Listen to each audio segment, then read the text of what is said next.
Back again, back for the first time, back for the second time. You know what it is. The Off the Dome Pod, we here again with, a bunch of people in the room. Can I announce all the people that are in the room now? Because we got a lot of shit going on. Can I break the fourth wall, as you say, Rob? Okay, so we got me, Jesus BIC in the room. We got Lonnie Velli, as we expect to see in the room. Mm-hmm. We got my guy Rob behind the boards over here. We got Jalea. I'm shouting everybody out. We got Jalea on the camera over here. We got... Shouts to Vicky over here on the phone, looking all happy. Yes. Looking all happy in the face. Shouts to my boy Bo behind the camera over there with the ski mask, looking a little bit scary. Don't scare our guests, please. And we got my guy Miguel over here, showrunner extraordinaire. Are you okay being called extraordinaire? Because Rob isn't yet. Does that work? All right. Not extraordinaire yet. Say less. And our guest, none other than the man himself, Mr. Hats and Tats. Let's run through this again. You know what I mean? Yeah. The Jersey and Hat Combo King. Yes. Can we say it? The most infamous Twitterer in the hat today community. Too. Great combo. The Ric Flair of Hatclub. Woo! The man himself, Ben from Hatclub. Talk to me. Ben, Benjamin, how does that work? Benjamin? Yeah. I always say Benjamin because this goes back to one, getting older, and Ben is generally more on like a kid side, tight side of the name. Okay. But I was a bartender in college, and as loud as bars can get, somebody was just like, "Hey, what's your name?" And I'm like, "Oh, it's Ben." They're like, "Oh, sweet. What's up, Dan?" So you can't really fuck up Benjamin. There's a lot of syllables there. I hear that. You can't be Danjamin. No. Benjamin works. All right. Like Benjamin. Nice to have you here. Hey, appreciate being here. Can you tell me a little bit about where you grew up, your environment, how that works? 100%. It's going to take a little bit, but it's a journey we're all going to go down together. So I was born in Oakland, California, which is where I live right now as of 2014 once again. When I was about 3 years old, our family moved a little bit eastward to Stockton, so shout out to the 209. And then by the time I got into kindergarten, so about age 5, we moved down to Bakersfield, which 2 hours north of LA. Not exactly the greatest place to grow up. Farmland and desert, 110-degree heat during the summer. F that noise. So by the time I was 17, finishing up high school, going into my senior year more specifically, I was just like, nah, my mom lived up in Vancouver, Washington, which is right on the opposite side of the border from Portland, and finished high school there, did junior college. Then I moved to Portland, Oregon for a couple of years, then to Eugene, did my bachelor's degrees at the University of Oregon. Then in 2012, I jetted across the country because I worked for Major League Baseball for a season. So that was here in New York. Okay. Then I went back to Portland because I got fired from that job. Didn't have a choice. Finished my last degree at Eugene. Then I moved to Florida to be with my girl while she finished up medical school. And then 2014, we were both looking for jobs, and we found ourselves in Oakland, California. That's beautiful. So what initially got you into sports? Because I know you're really big into sports. How'd you get into sports? What are your first memories with sports? First memories with sport, actually the very first memory of sports I have, and a lot of people listening to this are going to be kind of jealous, especially if you're a Mets fan. Game 6 of the 1986 World Series is actually my very first sports memory, that I can still hold on to. There are small details I still remember of specific athletes, maybe a particular moment, but as far as a full game summary, I still remember Game 6 of the 1986 World Series. How old were you when that happened? I was 3 years old. 3 years old? 3 years crazy. old, yeah. People think I'm crazy when I say that I have memories of the Knicks when I was 4 or 5 years old. Yeah. But they're there. So 3 years old, that's 86. Yep. A few years later, your team ends up in the World Series. Talk to me about 88. 80. Before we get to 89, we want to get 88. We can talk 88 real quick before we get to 89. 88 was the first memory I have of crying after a baseball game. Fuck you, Kirk Gibson, you hobbling son of a bitch. We're still as an A's fan. I'm a diehard A's fan. It's the only local team to the Bay Area that I actually follow and support and have done so since I was a kid. But just the hanger that Dennis Eckersley threw right down the pipe. I mean, he kept trying to throw a slider, but he kept throwing the same spot.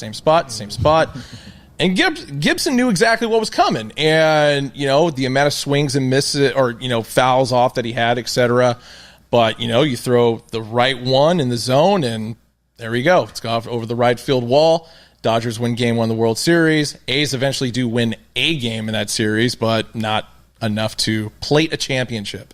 All right, but luckily, for a young boy, next year you come back. What's Battle of the Bay like for somebody that's from the Bay specifically? Battle of the Bay was interesting because a lot of family shit talking going on, and it's funnier because I grew up Mormon. So to harken back to 86, it's the first time I remember a family member cussing, and it was my mom, because she's a diehard Red Sox fan. So, of course, when the ball went through Bill Buckner's legs, she yelled, "God damn it." And I was just like, huh? I've never heard this vile tone from this woman before.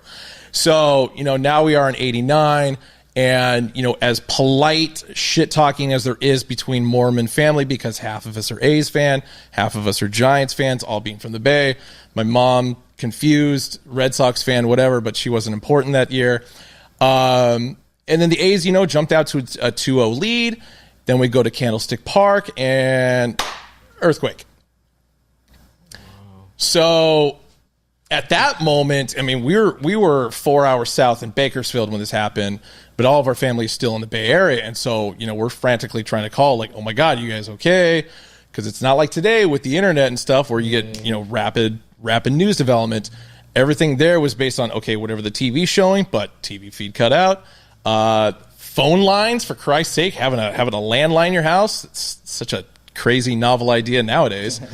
But all the lines were tied up, especially going into the Bay Area. So, because all the emergency crews were using that, the bridge had collapsed, the top portion of the Bay Bridge had collapsed, which has, since been redone.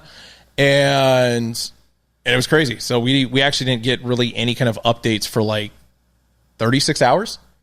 That's crazy. Yeah. Everybody's fine though. What distinguishes somebody being like a Giants fan or an A's fan if you're from the Bay? Like is there like a street that crosses? Like there's what kind of makes the difference? There are some jokes I can throw around with that, which might be a little off color. But no, it's and it really comes down to your whiteness. And because, Giants fans are very financially fiscal on the Republican side, just because, it's the glitz and glamour of Silicon Valley. Whereas in Oakland, it's fucking Hard Knocks, black and blue, our school colors, university. And I mean, even though it's green and gold, but it's a rougher side of things. And, especially me, I am a white kid, of course. I was very much a white kid amongst a plethora of black, Asian, and Mexicans. And so it's just like, I like this place. I can get along with this team more so than I can with that team across the bridge. I hear that. Yeah. So did you play any sports growing up? I did. So I played baseball all the way consistently from when I was, let's say, 5 years old, doing t-ball, all the way to my sophomore year of high school. And talk about consistent. I know. And I potentially could have gone at least to the minor league level if I really stuck with it. Definitely. However, at the time, I was actually a bat boy for a minor league team in the Bay in Bakersfield. It was a Giants affiliate, so I had a couple friends that went through the system because of that. But anytime the team was on the road, because of me working for the team, I could have my friends come out. We could play on the field. The problem with Sam Lynn Ballpark is it was built backwards. So sunset in center field. So I'm in the batter's box, and a buddy of mine who ended up going to a rival high school, North High School, was pitching, and sun's going down. I can't see shit, and he just fires one in, and he's a righty, and I'm a righty hitting. And I'm just like standing there, just like, oh yeah, hey, when's the ball coming? Boom! Ooh. And just hit me dead center in the nose. Oh, shit. So think of Giancarlo Stanton in his last year in Miami, where he just took a fastball like right to the mouth.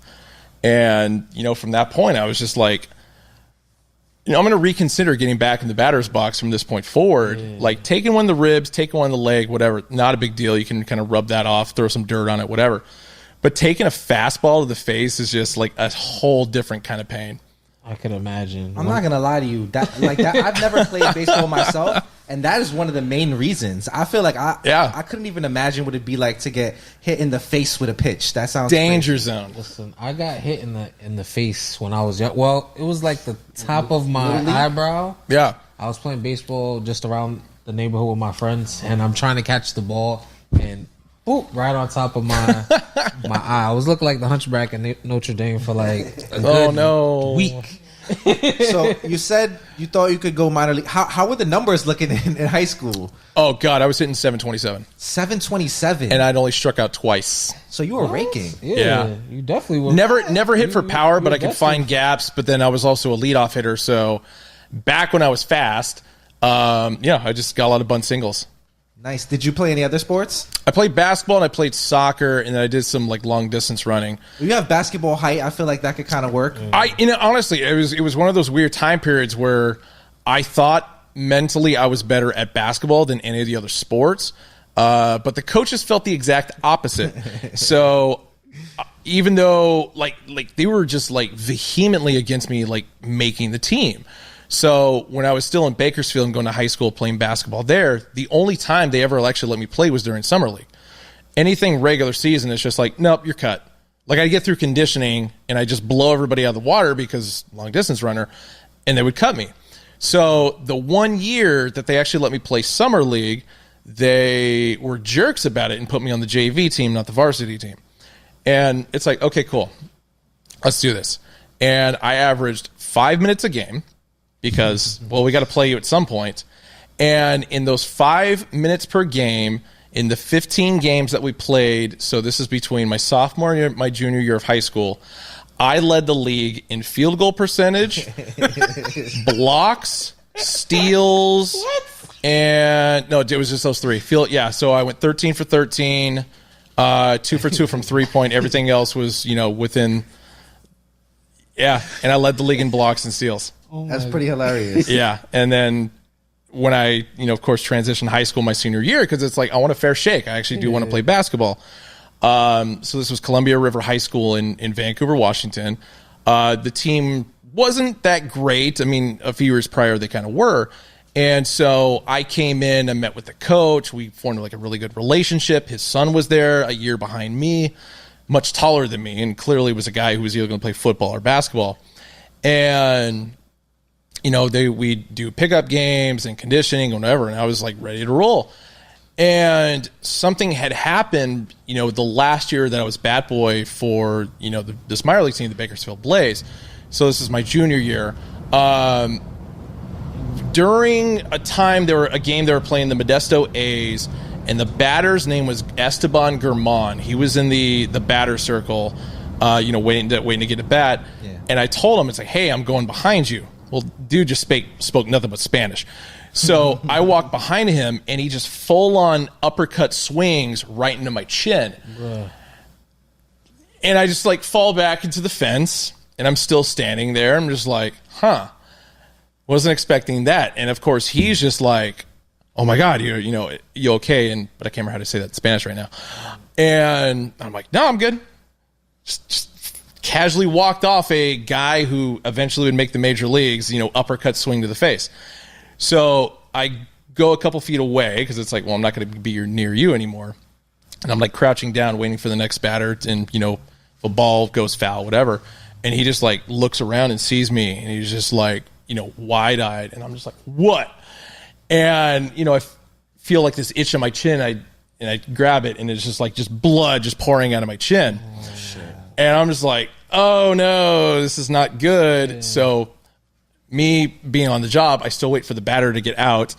Then I run over to the trainer the other side, and I'm like, hey, can you do something about this? So anyway, that was a long journey to this short story. It should have been. For the love of the game, right? So basketball season and senior year, and I have to go take my physical. I failed my physical because apparently I had a concussion.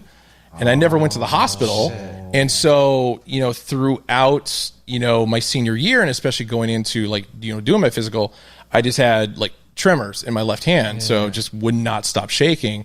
And they did a MRI and an EEG, and they found just oh yeah, you got tattooed pretty hard. And so that was it. That was the end of my basketball career. Oh shit. Bummer. Yeah. So I feel like people that have hobbies, you collect hats and jerseys, obviously. This is something that it continues throughout our life. Yeah. So what are kind of hobbies that you had when you were younger, high school stuff that you would do? The jersey collecting. You started collecting jerseys in high school? I started collecting jerseys back in 95. Okay. Specifically champion NBA ones. Okay. So the first one I got was a Grant Hill rookie year. So the red Pistons. Oh, yeah. Classic look. What's that? That's incredible. Thank you. I still have it. Just that specific one, because it was a size 40, which also goes to show how short I used to be. And, from that point, I just had a love affair with champion NBA jerseys. And, every time I got lunch money, or I never got allowance money, it was literally just lunch money. And I would just not eat at school because, hey, champion jerseys are $45. So I get $15 a week. If I save for 3 weeks, boom, I got a jersey. That's a long time to be collecting jerseys. I did not expect you to say that you've been collecting jerseys that long. Oh, yeah. So while we're there, how did you start getting into actually customizing your own jerseys? Because I know you have jerseys where you have. Oh, yeah. I've gotten you blank jerseys. Yeah. And I know you've actually put team names and actual names of players. So how did that start? So that started 3 years ago. I was watching Netflix and came across a show called Slobby's World. But this is after 10 people recommended, dude, you need to watch this show. Because this guy. It's like a thrift shop show. But the guy always had champion jerseys or some kind of deal he was making with them. So I ended up watching it, and there was one episode in particular where they had a guy, Curtis Lynn. I'm not confident on the last name. Curtis he's a graphic designer in Los Angeles, and Slobby, the main character of the show, had gone to him to get a custom Clippers jersey done. And it's just oh shit, I didn't realize that was a thing, because Champion hasn't had the NBA contract since 2002, and here I am close to 20 years away from that. And so I hit him up, and he's just oh yeah, if you got a couple, I'll do it. So, scoured eBay, scoured Mercari, scoured Depop, etc., to try and find either blanks or half-done jerseys, compiled it up, and sent it off to him, and that's where it began. That's kind of ill. Are there any jerseys that you're kind of searching for? What's your hit list of, oh my God, of ones that you're really looking for at this moment? So there's a hard 15 that I'm still after. There's 5 left of the gold label NBA 850 collection that came out during the 96-97 season. Mm-hmm. So I think I need Willis Reed for the Knicks, the Tony Kukoc Chicago Bulls, the royal blue Shaquille O'Neal that they randomly did, and then both of the Elgin Baylors, one in the blue and then one in the yellow. And that's it for those 5. Everything else is just more obscure players who I'm after them because they either went to a very specific college or they were part of a top 10 draft class for a very specific year. Where does the obsession with colleges come in? Because I feel like that's a big thing for you. It's this person went to this college. I don't even know how you kind of organize that in your brain. How everyone went to what school? Historian, oh man, knowing literally every college that a player went to. We would do a lot of the trivia questions for the shock drops. Recap. I see he just those used to be a lot of the answers. We'd be this person went to this school, and what were their winning percentage when that? Yep. So how did that obsession kind of come about with college athletes? I mean, for me, because it's I've always had an appreciation for collegiate athletes in general, because especially due to make the pros, guys who are incredibly touted, 5-star recruits coming out of some random high school in Nebraska, whatever, and then they have a great college career, but for whatever reason they don't pan out in the NBA. And then we forget about that, but we still just kind of think, fond memories of man, remember when he was balling out at St. Bonaventure? Yeah. Oh my God, those were the days. And so because of that, that's the route that I really wanted to go down.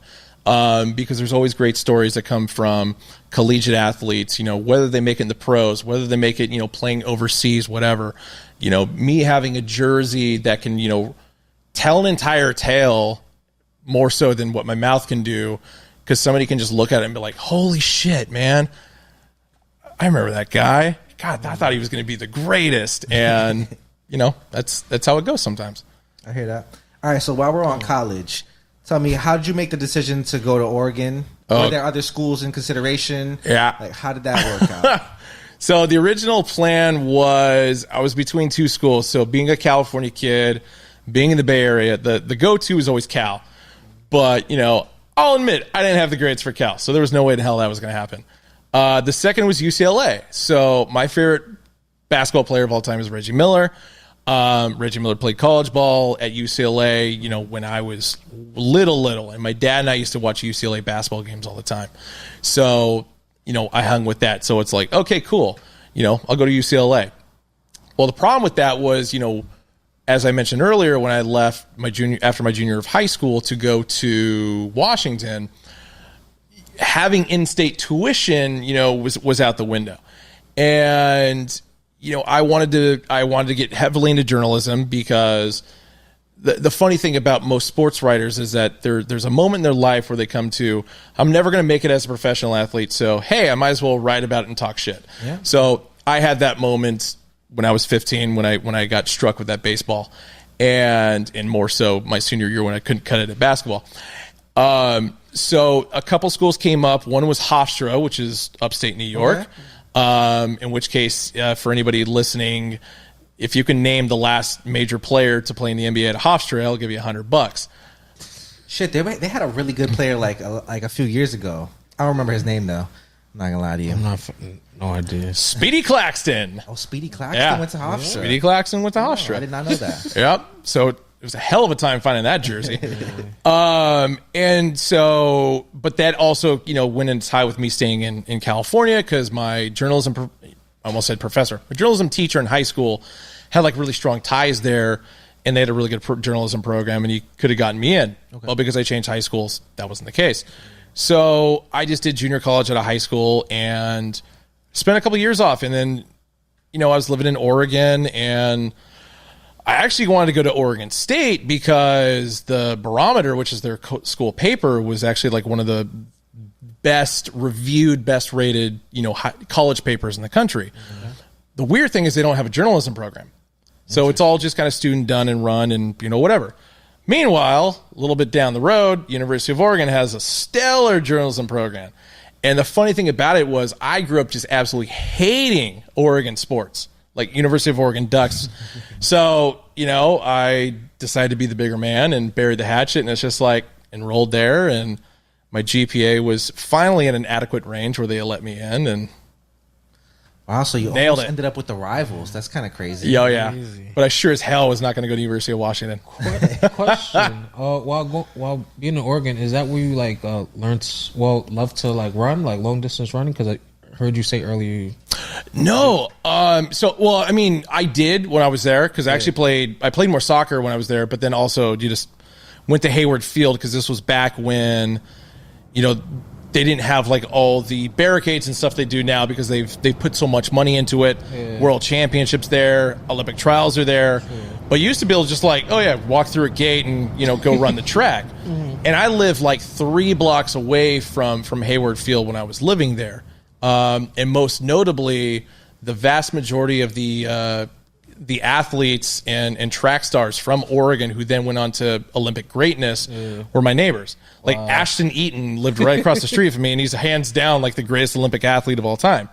Do you still keep in contact with anybody? I haven't, but the weird part is I ran into him. So when he won gold in 2012. Good year. Yes, 2012. So that was, no. He was in 16, sorry. Because I graduated in 11, so there was a weird time period. So 16, we ran into each other randomly in like 2018 back in Oregon, and he actually remembered who I was. And so we don't keep in contact, but it's just like, hey, at least you still remember my name and still remember I was your bartender at Max's Tavern down the street from campus. So yeah. So what's the environment like at Oregon when you're there? How'd you enjoy going to school there? Is it a party school? What's been like in college? Definitely a party school. No, the weird part about it, as far as like educationally, like that was when I finally took it serious. Okay. Because I did high school, then junior college, like right afterward. I took a few years off because just like I just got burnt out with school. And if there's one thing I can highly recommend for anybody, it's just like don't feel the pressure to go directly to college after high school. Take some years off. Figure out what you want to do with your life. Mm-hmm. And, because it's weird talking to younger kids and, them being in college. I'm like, oh, what's your major? And they're junior. Like, I don't know. What? Like, you've burned 2.5 years of tuition. You have no idea what you want to do. That's so strange. A lot of people just floating. Yeah. That's college for a lot of people in this situation these days. So in all honesty, it's just like, hey, when you turn of age and you're outside of high school and stuff, it's like, go get drunk. Or even before that, it's like, go get drunk with your friends, go get laid, go travel the world, whatever. Just like find some life experience that's going to motivate you to make the decisions that you are, especially when you make a huge financial commitment like college. So I took school seriously. I was like a 3.8 GPA student, which I had never been in my life. Like 2.5 was like my max, and it was satisfying to my parents because they're like, "Oh my God, you're not dumb. This is great." No, they never really thought I was. They just knew I just like didn't ever apply myself in high school. That's what happened sometimes. Yeah, exactly. I was the same way. I slacked off a lot. Homework, what a waste. All right, so speaking of that, while we're on that topic, you took the Wonderlic test while you were in college. How'd you know that? I did my research. Oh, shit. I did my research. You have an extremely high score. What kind of fucking questions get asked on the Wonderlic test? All right. I don't even know. I'll give you the context behind how I even took the test. So, do you want to set it up as far as what the Wonderlic test is? Well, it's a test that all college athletes have to take when they if you're going to the NFL draft, you take the Wonderlic test. That's how they assess how smart you are, I guess. Okay. Your intelligence level. So I needed a job, and because college is expensive, and I applied at a jewelry store, which is something I really don't recommend anybody do, because unless you're heartless, then do it. Because you're gonna, if your main motivation is money, if your main motivation is money, do it, apply. And they actually made me take the Wonderlic test because you were right on the right path with that. It actually tests cognitive skills under pressure because you have 50 questions, you have 12 minutes, and even if you finish all the questions, whatever, like the time it took you to do it, you're still gauged on that. Okay. So I was like, oh shit, being a sports guy, I was like thrilled to take this. I'm like, I don't even care if I get the job. I was like, I could tell everybody I took the Wonderlic. And, turned it in. I finished with like 30 seconds left on the clock, and I ended up getting like 100%, which only one person in NFL history has done that, and that was Ryan Fitzpatrick, who, man went to Harvard, for Christ's sake. He's no slouch. Yeah. This guy, he's crazy. Brain capacity is really there, y'all. Just know. All right, so while you're at Oregon, I'm sorry. I'm still like trying to 50 questions. 50 questions in 12 minutes. Yeah, that's gang shit, right, bro? Oh, and you asked what the questions were. You said you had 30 seconds. Like I would be like, it's. I'd be looking. I'd still be looking at the proctor. Like, wait, you want me to like? Okay, it's basic shit. It was like, find. Not quite like find the verb in this sentence, but it was like pretty damn close to it. Calculating percentages from certain equations and stuff like that. Because especially working in jewelry or car, you probably have to take it as a car salesman too. Being able to calculate the math that quickly, especially when there's some room to negotiate when it comes to jewelry. So yeah, I hear that. All right. I'm gonna see if I can worst job I ever had. I'm just gonna throw it out there. Worst job. Right? Yeah. All right. So while you're at Oregon, did you indulge in any sports? You're a sports fan. There was some good things happening. BCS title game. Oh, big time. Talk to me. Did you attend? I did. So how was that? I made a shit ton of money on that game. Okay. So did you bet against Oregon, or did you bet the spread? No, I was a little more clever with it. So actually, college, thinking about it now, reminds me a lot of Hatclub NoHo situation of everybody having to camp out in for hats and whatever. So what ended up being my freshman and my sophomore year at Oregon, we still had to camp out for football tickets. Oh, shit. So I know that hell you guys go through, and we had to camp out like a full 24 hours in advance to even get lucky, because this was the tail end of the Mike Bellotti era and the beginning of the Chip Kelly era. So. Hands down the greatest years in Oregon football history. And as much as people want to say, Oregon's a football school, Oregon's not a football school, I will say Oregon's not a football school. It's a track and field school. Okay. Dominated. So, going through that, and then going to the Rose Bowl for the 2010 was absolutely amazing because my dad and I used to go to the Pasadena for the Rose Bowl every year, and so this is like one of the first times it's like, oh shit, I got to do it as a student. This is great. And then we lost to Ohio State, so things was not so great anymore. And then the next year we go to the national championship in Arizona, and we lose to Auburn to a goddamn field goal. And then the following year we went back to the Rose Bowl and beat Wisconsin. So that was the icing on the cake right there. But as far as, the making money that during the national championship against Auburn, a buddy of mine, a buddy who works at Nike, and I, got it in my head. It's like, I'm going to make shirts. I'm going to try and sell them, see what I can do with it. And so I sent him the rough draft, and it was literally the Heisman Trophy with a sack of money, dollars flying out of it. And I put it as, Scam Newton Leisman Trophy, because you gotta talk shit about who you're going against.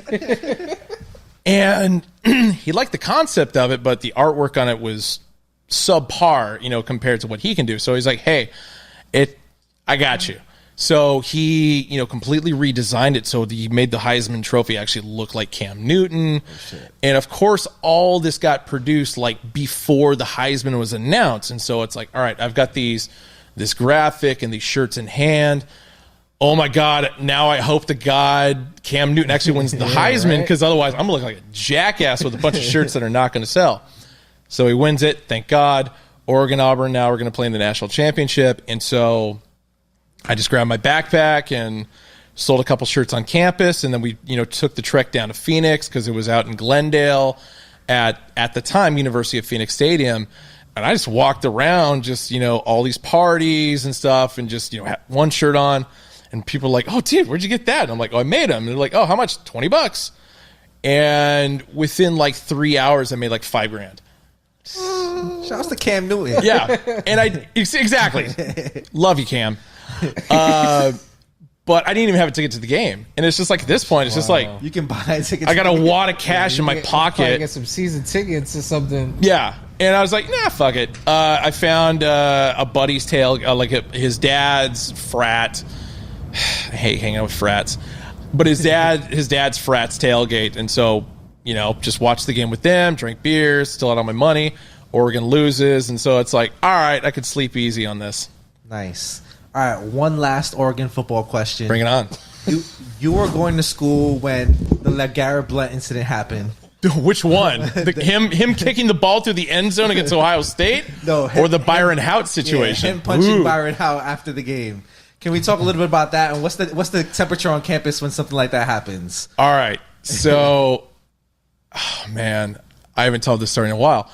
So I was at friend's house, and I mean at the opposite end of Eugene because most of us lived on campus. This person lived like a good amount of ways away. And before I go into this more, do not ever drink and drive. So we were all, faded, and the game was just god awful because it's like there's no way in hell that Oregon should lose to Boise State and whatever. And with about 2 minutes left on the clock and just realizing like Oregon's fate was sealed, I got up and left. So this is before the incident happened. I get home and I turn on the TV to ESPN just randomly in case like I missed some like miracle. Nope. Watched LeGarrette Blount just clock some hillbilly in the face.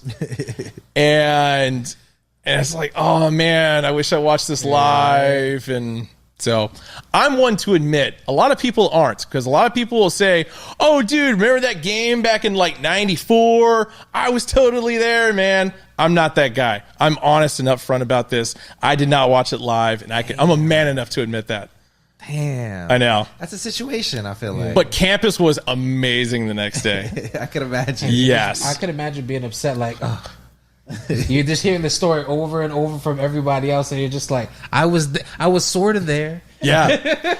But I will say, I mean, just based on where I was in Oregon, because a lot of people don't know, Oregon is in a very racist state. So the mixed emotions on that were the road you don't want to go down, and then the road of like, yeah, dude pal probably said something to spark him off, and so he punched him in the face justifiably, which, as it turns out, he did.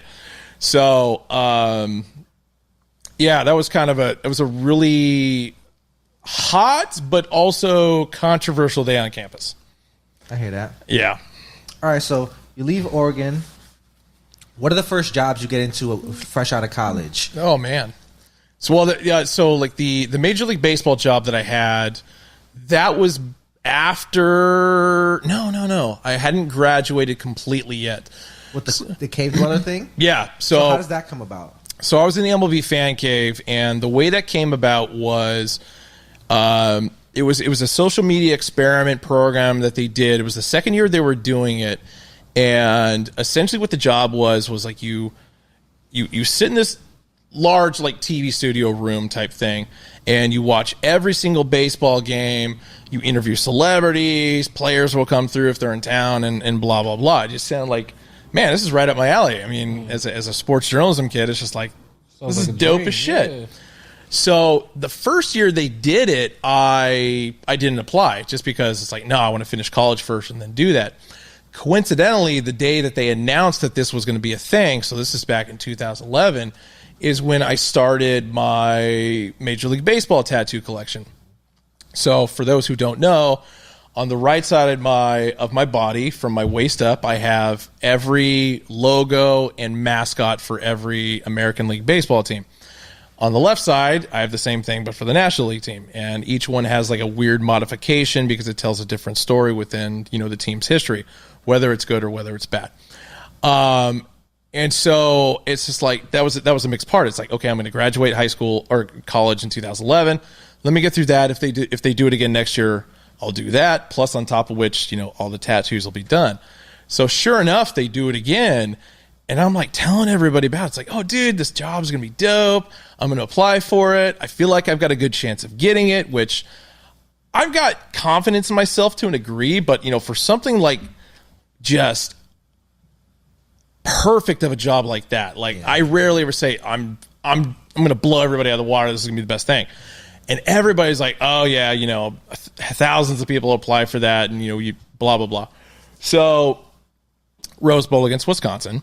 And when I get back, then that was when the submission. So this is like January 2012 to submit to apply for this thing.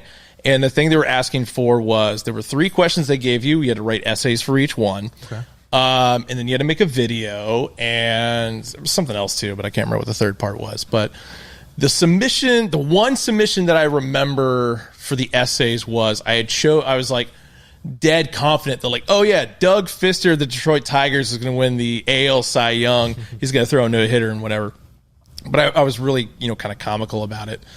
And then I sent my video in, and of course it's like, me with my, hat wall in the background, and, I had gone as Brian Wilson, the former, closer for the Giants for Halloween, a couple months prior. So my beard and my hair was still dyed black. I forgot to use the washout after 12 washes. I just did straight shoe polish.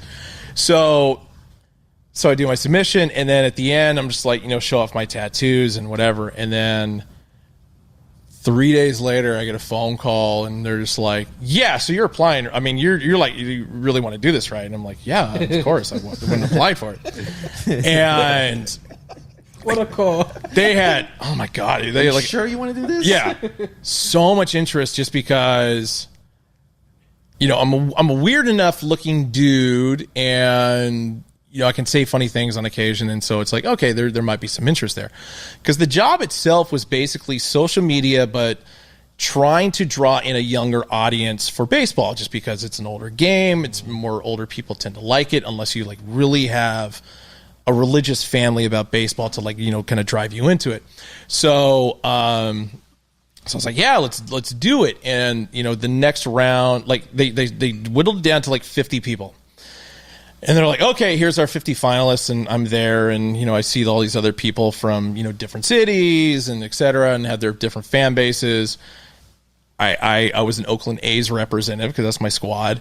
And the next thing that we had to do at this point is sell ourselves to the media to try and drum up some support on social media. So me being a journalism kid, it's just like, okay, so in Eugene, like the three, so Fox, CBS, NBC are all basically in the same studio. So, I roll out there and I'm just like, hey, I hate being this guy, but if you guys need a story on something, I'm applying for this job and, blah, blah, blah. And, tell them about like all my tattoos. And it was like, really? Like, okay, we'll give you a call like tomorrow if we have anything. I'm like, okay, dope. So, the woman who ended up coming over to my house to interview me, I forgot her name, but, her and her camera guy just, looking at all my sports memorabilia around the house and blah, blah, blah. And, I'm selling myself and the passion I have for baseball. And they're like packing up and I completely forget, like, oh shit, you want to see my tattoos? Which is creepy unto itself there. And they're like, oh yeah, we forgot about that. So then they shoot it afterward and they're like, oh yeah, cool. So this was on a Sunday, and they're like, we're gonna, edit it and stuff like that, but it's gonna be on the news tonight. I'm like, dope. So I think I mentioned earlier I was a bartender at a bar called Max's Tavern. So I always worked the Sunday shift from 9 p.m. till like 4 in the morning. Like the bar closed at 2:30, but had to clean up afterward. And I turn on the TVs to the news and know that's what it is. Well, that was also the night of the Grammys, and this is also the night that Whitney Houston died. So the Grammys are on, and it's on the same station as this news broadcast.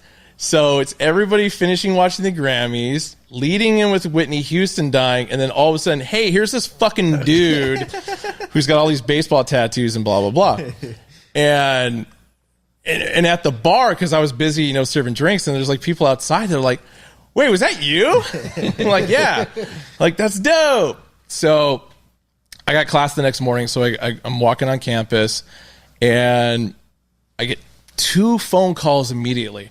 One is from down in Bakersfield, because a TV station down there that coincidentally my mom used to work for, it was just like, hey, we saw your broadcast on, so-and-so, and they're our sister station.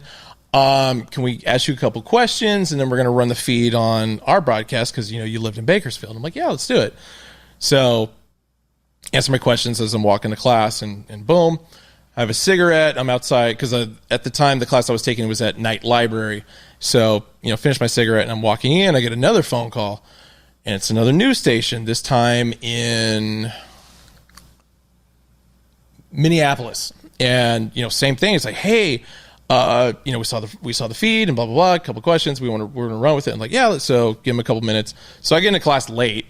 And I'm like apologizing, like, hey, you're not going to believe it. I was doing like all these interviews. And he's like, sure. And we're in the middle of, and it was actually journalism classes, which made it way more pertinent. So we're in the middle of, finishing up some stories and whatever. And my phone just at this point is just blowing up.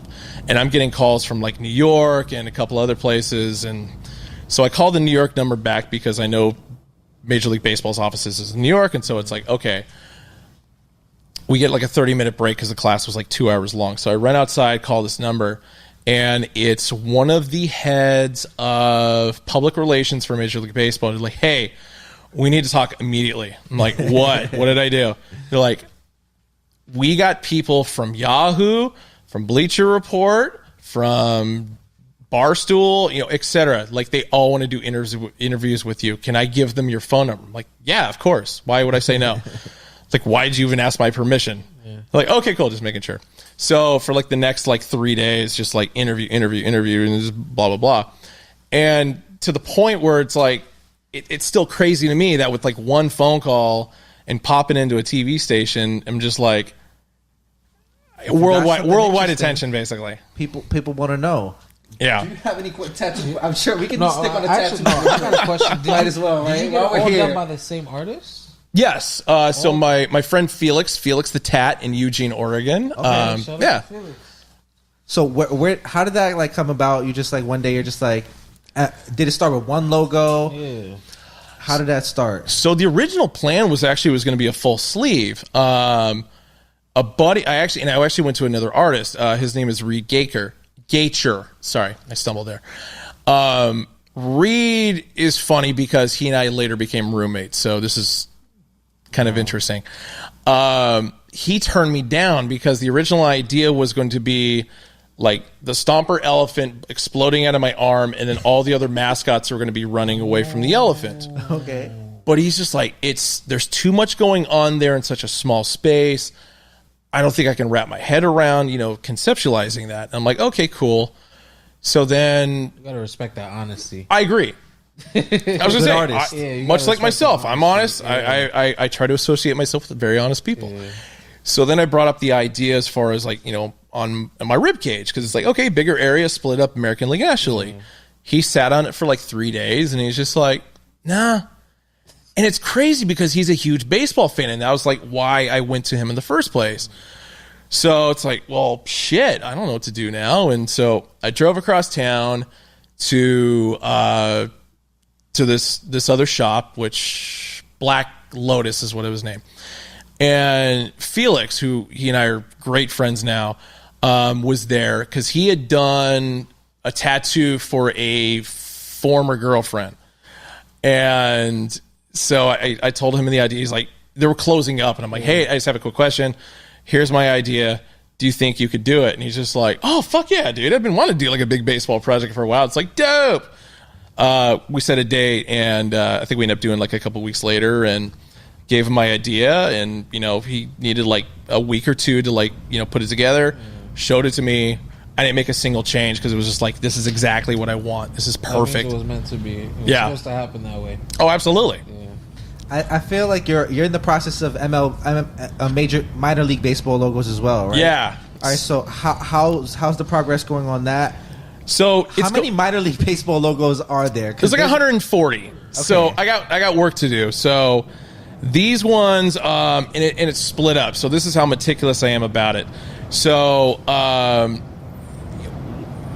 the dividing line, obviously, in the country is the Mississippi. Okay. So, and especially like where certain teams are and the leagues that they're affiliated with, etc. So, so basically, my right leg is west of the Mississippi, left leg is east of the Mississippi, and I've clearly done more work on the right leg just because there are actually less teams before the realignment that happened a couple years ago on the West Coast than the East Coast, so it's a little bit easier to kind of like flow through these ones. So by the time I'm done, and we're actually starting like low ball, A ball, and working our way up to AAA, because then when it blends into like all the major league tattoos, it's like literally going from the minors all the way up to the majors. That's fire. Thank you. All right. So, if I'm correct, you were the Oakland A's mascot at some point in time. I was. Okay, so how does that happen? How do you become the mascot? How do you even apply for that job? What's that like? So this was during the transition from when my now fiance was finishing up medical school out in Florida. We were both looking for work, and I came across like a job board for sports, and the Oakland A's were hiring, and it's just like looking through all the jobs they had available, and it's like one of them was like, oh, mascot. I'm like, well, that seems kind of dope. I'd never been a mascot before, but I also thought it was going to be like Stomper, the actual elephant. What it turned out to be was the 3 racing mascots, kind of like the sausages in Milwaukee. So there was a Ricky Henderson, a Raleigh Fingers, and a Dennis Eckersley one. Okay. And, applied for it. They called me. They're like, oh, yeah, meet us at the Coliseum up in this section. And the application process was literally just like, okay, put the suit on, run from over here to over here, and then run back, and then we're going to have you like walk around and trying to interact like as if there's people there. You can't talk. And so, and the other guy who I was with and I are just gassed when they finally started like asking us questions, because it's just like there's this piece of like parchment in front of your face. It's like literally like wearing a mask, but then you're also trying to like full sprint with 40 pounds on your back. And somehow I got through it, and they're like, oh yeah, you're hired. Like, dope. So I did that for 2 years, and I was the Dennis Eckersley mascot. Nice. Like, you just can't talk. Like, oh, I broke that rule like after like a month. But it gave the character a little more spice, because especially like when we're playing the Dodgers, And, Dodger fans would talk shit while I'm in the mascot outfit and be like, they don't expect you to talk back. Correct. So me as Dennis Eckersley, it's like, you motherfuckers are literally Dodger fans because of me. And just going with the, I didn't cuss in the, I will say I didn't cuss while I was in character. People made complaints like, hey, get that guy. Yeah. I did get some stern warnings about it, but after a while, they just kind of realized it's like, yeah, it is. I'm true to it this. is kind of funny that you're doing that. I know you're there. Like, I'm true to this. Like, yeah. So that was the one rule I was broke, was just the talking. I couldn't help it most times.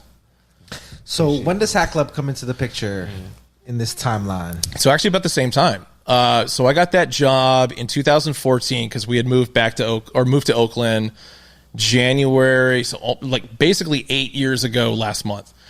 And aside from doing the mascot thing, I was also writing for the Oakland A's team magazine because of my journalism background. Wrote a couple good articles for that. But, I only worked on game day. So it's like I need something more to do. And at the time, there was a Hatclub location in Concord, California, so about 20 miles northeast of Oakland. There was one in Daly City, California, so the other side of the bridge, like South San Francisco. And then there's another one which still stands, which is the Great Mall location about 10 miles north of San Jose.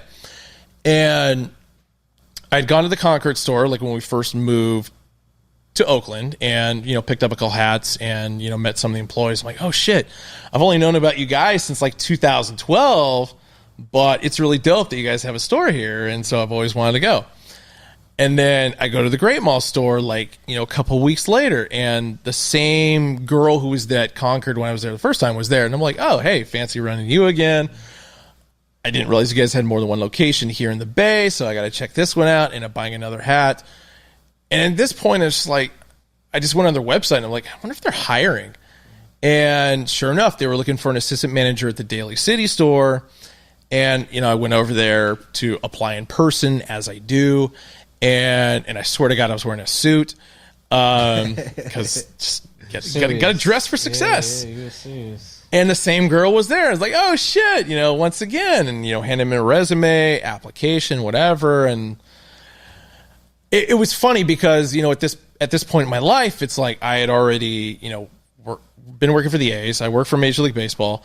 I was a consultant for New Era for 3 years, after the MLB job ended, just because I knew so much about hats. But then even before that, I worked for like 2 different like retail chains selling hats and jerseys. So it's like I had the background to do it. But she still kept me on ice for like 3 months. Like I call every week. I'm like, hey, just checking in an application, whatever, and just nothing.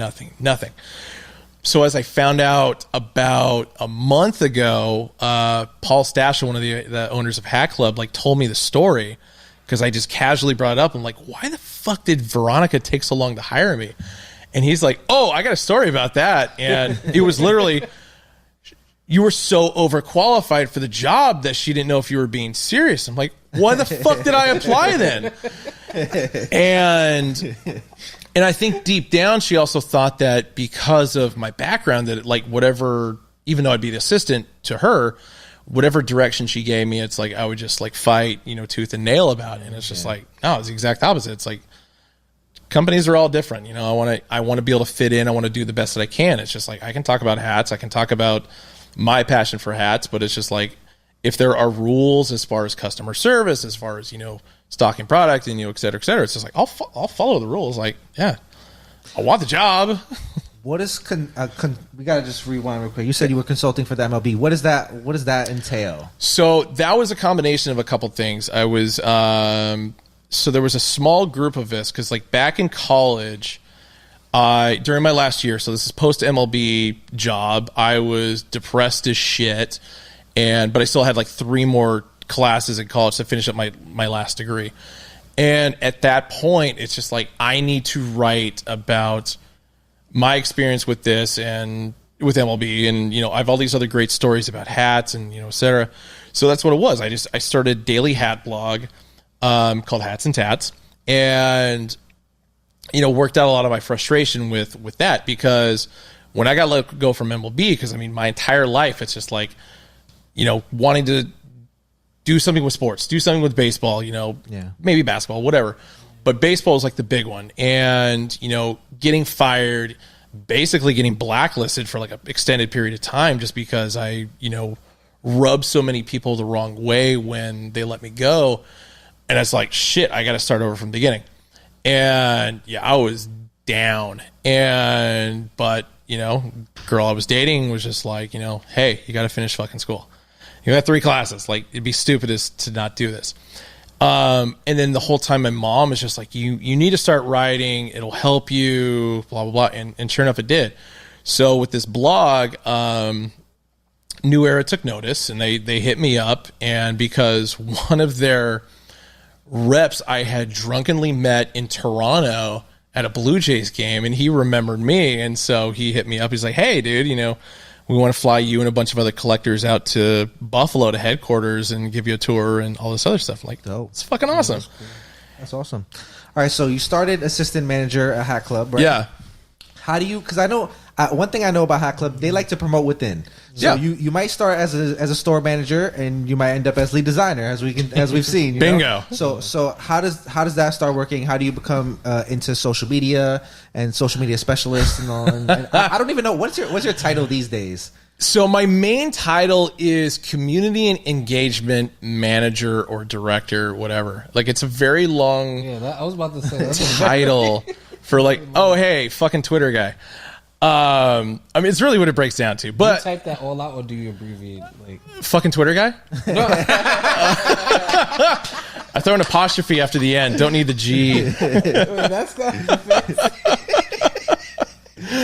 oh man! No, I honestly always forget the title because they gave it to me one time and it is literally on a piece of paper. But it's like when somebody asks, like I have to like close my eyes and like really think about the word usage that's being used, because it's just like Twitter guy. Let's just go with Twitter guy. Yeah. But yeah, so like how does that start? Like, you start assistant manager. How do you start getting? What are the first responsibilities that you gain? Because at this point, you do a lot of stuff for Hatclub. It's like, you run the Twitter. Sure, we all know you're for the guy on Twitter that we scream at when we're angry that we don't get hats. We've been there before, Ben. You do recap. You know what I mean? Yep. So that's a whole other thing we'll get into eventually. Yep. But like, what are the first like different responsibilities that come into play besides being an assistant manager? So I mean, it was literally just assistant manager, and then occasionally I was working at the Concord store, just kind of filling in for shifts.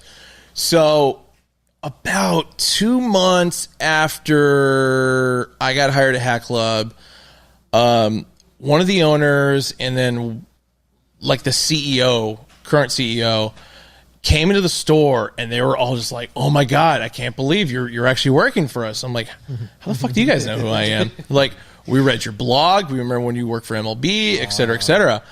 I mean, I got like, wow, I'm like honored that you guys know this. And so somewhere in the conversation that we were kind of having with that, it then turned into, hey, you're good with Twitter. Do you want to take over the Twitter account? And that was it. That was literally like, no, didn't apply for, any, it was just, but this was like a year later. They brought it up during that 2 month time period, but it wasn't for like another full year. So we're in like April of 2015, where they finally were just like, hey, once again, we know you're good at Twitter. You want to take over the company Twitter account? And I'm like, yeah, sure, I guess.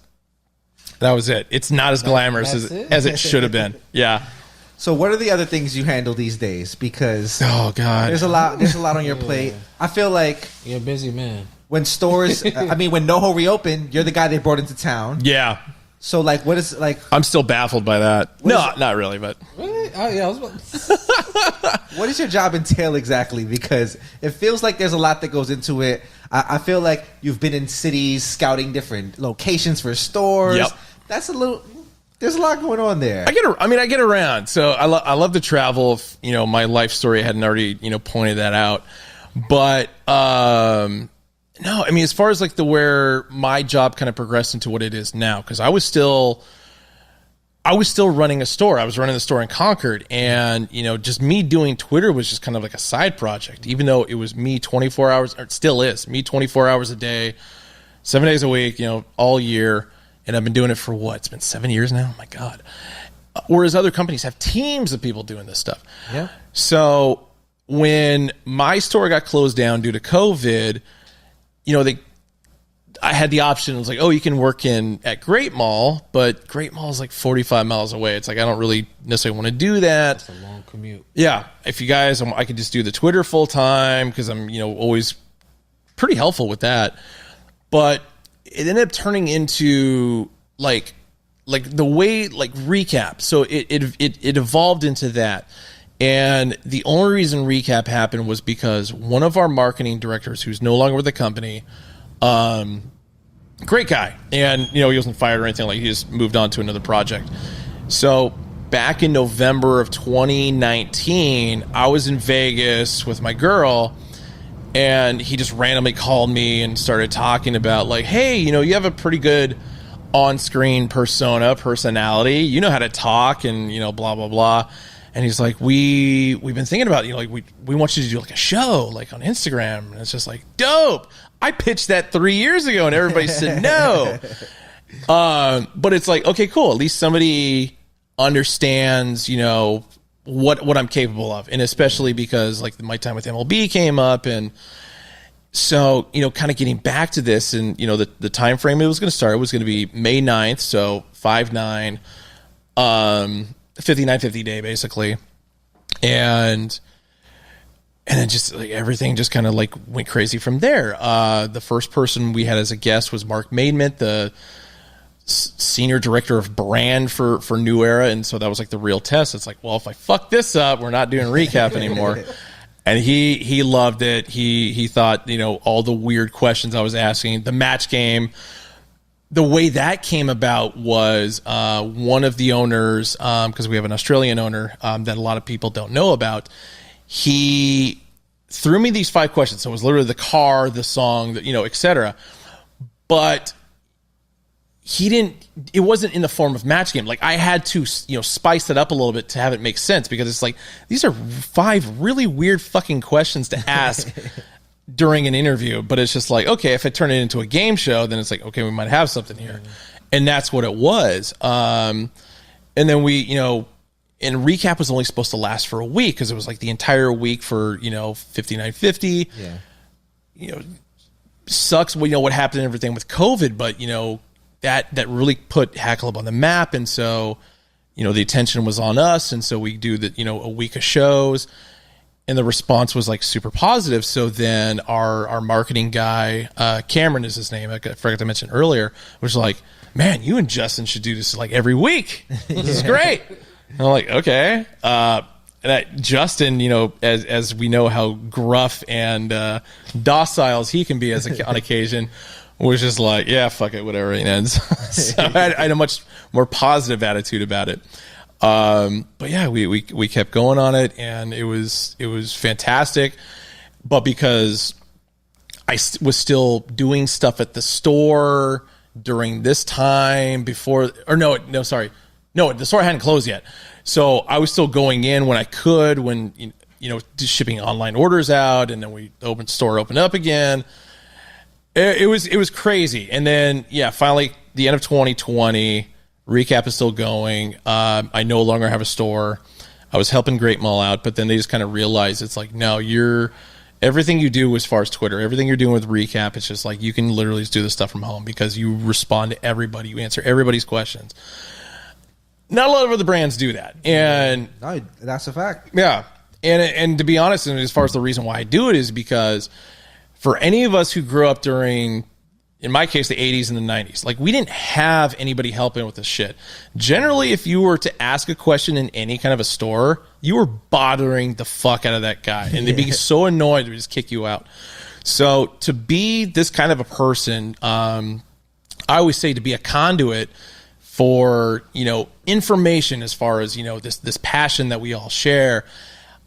I enjoy being it, and so it's just like, to me, it's not so much a job. It's just like, hey, I got to wake up every morning, I got to talk about hats. It's fucking sweet. Feels like your purpose in a sense. Yeah, like way more like exactly how I felt about what I thought my job or my time with Major League Baseball was going to be. It's just like, realized like I rechanneled my energy toward hats, because the hats helped me get that job, and I just wasn't thinking about it clearly. It's just like, no, this is actually probably the right field that I need to be in.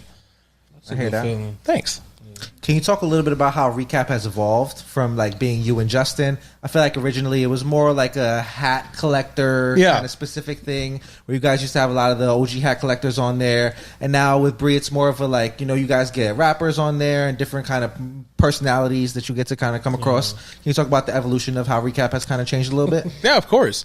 So truth be told, it was one of the main reasons why we kind of made the change was it's one thing to have two dudes who know a lot about hats and talk about it, but it's another thing. It's just like, well, it's two white dudes talking about hats, and you know, we need to have a little bit more diversity here. And so we had always wanted to, like, after a while, we wanted to incorporate a female member into it because, you know, women collect hats too. And to be honest, like, a lot of women have just, you know, kind of taken over and moved, you know, hat fashion to another level. And so getting a woman on board with this was a smart route to go down.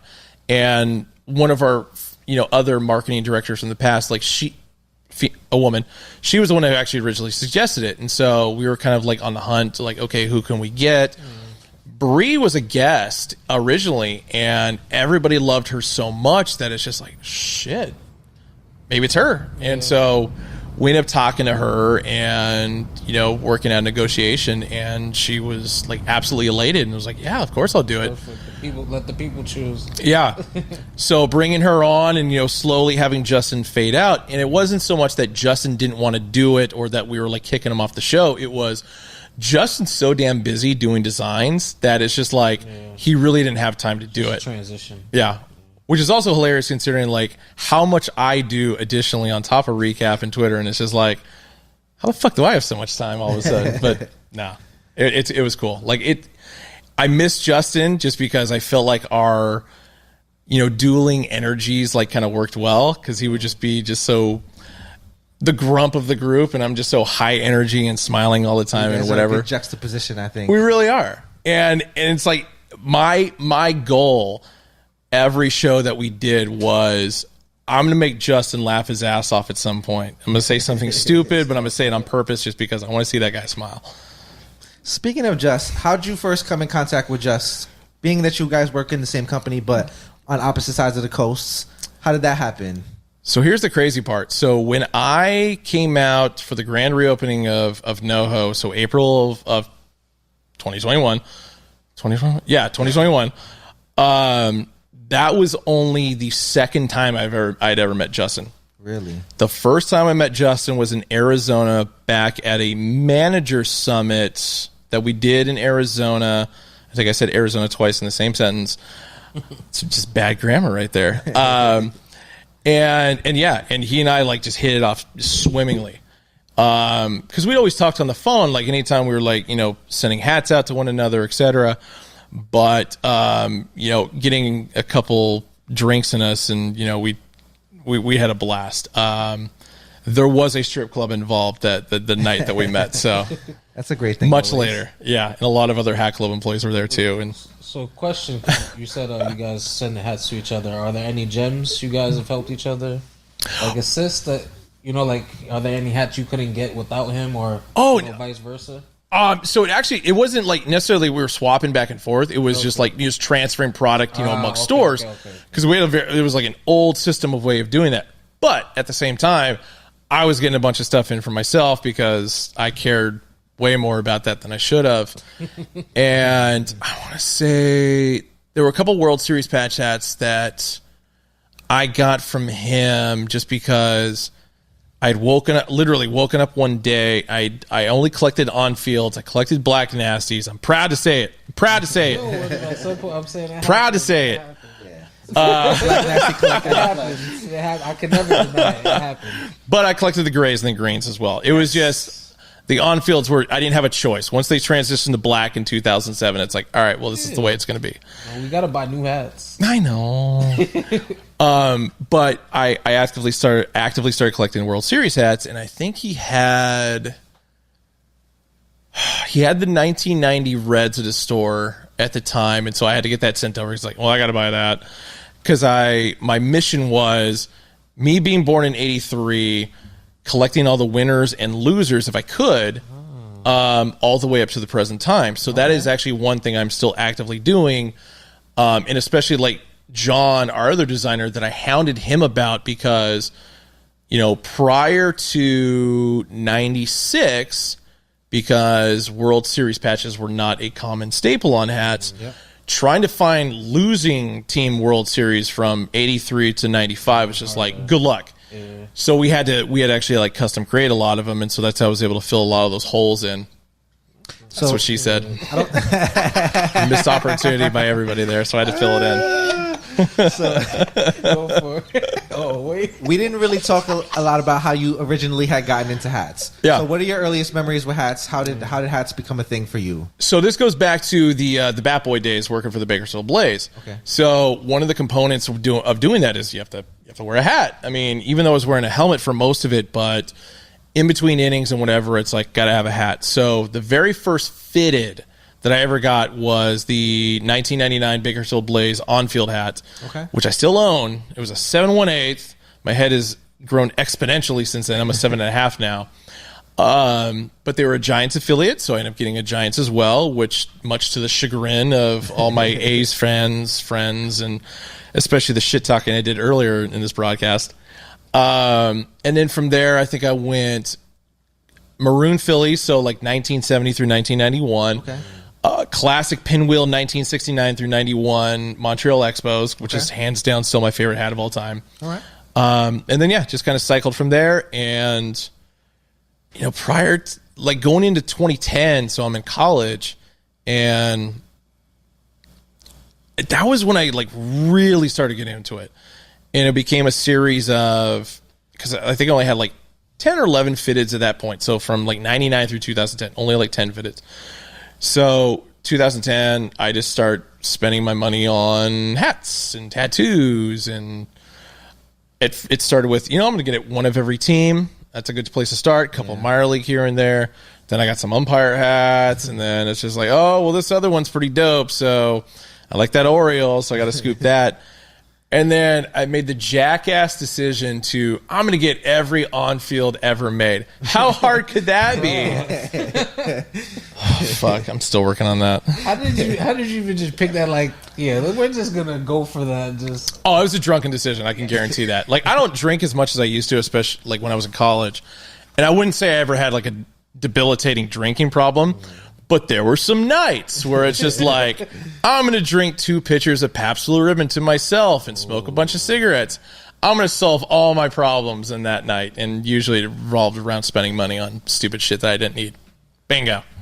I'm saying I call it an investment on happiness. It sounds like therapy to me. No. It sounds like an investment on happiness. And that's the weird thing about it, because some people look at like, oh my God, you were fucking crazy for spending all this money on all these things. And it's like, bro, going to do it? I got a job with Major League Baseball for collecting hats and getting a bunch of tattoos. Like, how stupid is that? That's a fact. And now I'm at Hatclub for the exact same reason. Now you get to do fucking madness. And I met my fiance because I got that job with Major League Baseball.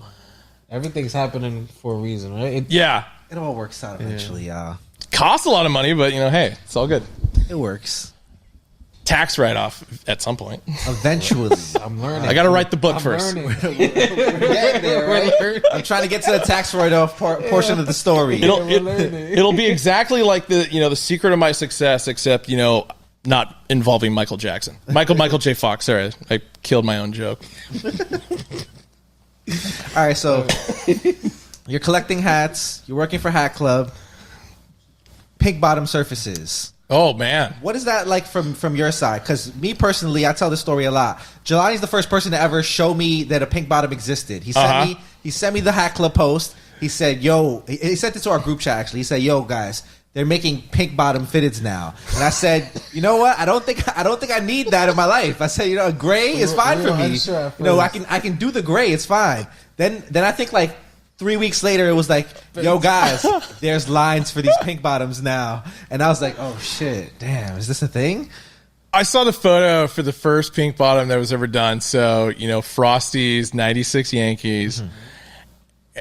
And I love Frosty to death. But when I say this, it's like, I'm not saying this. I hope I don't hurt your feelings or anything like that. But my reaction to it was like, what the fuck is that?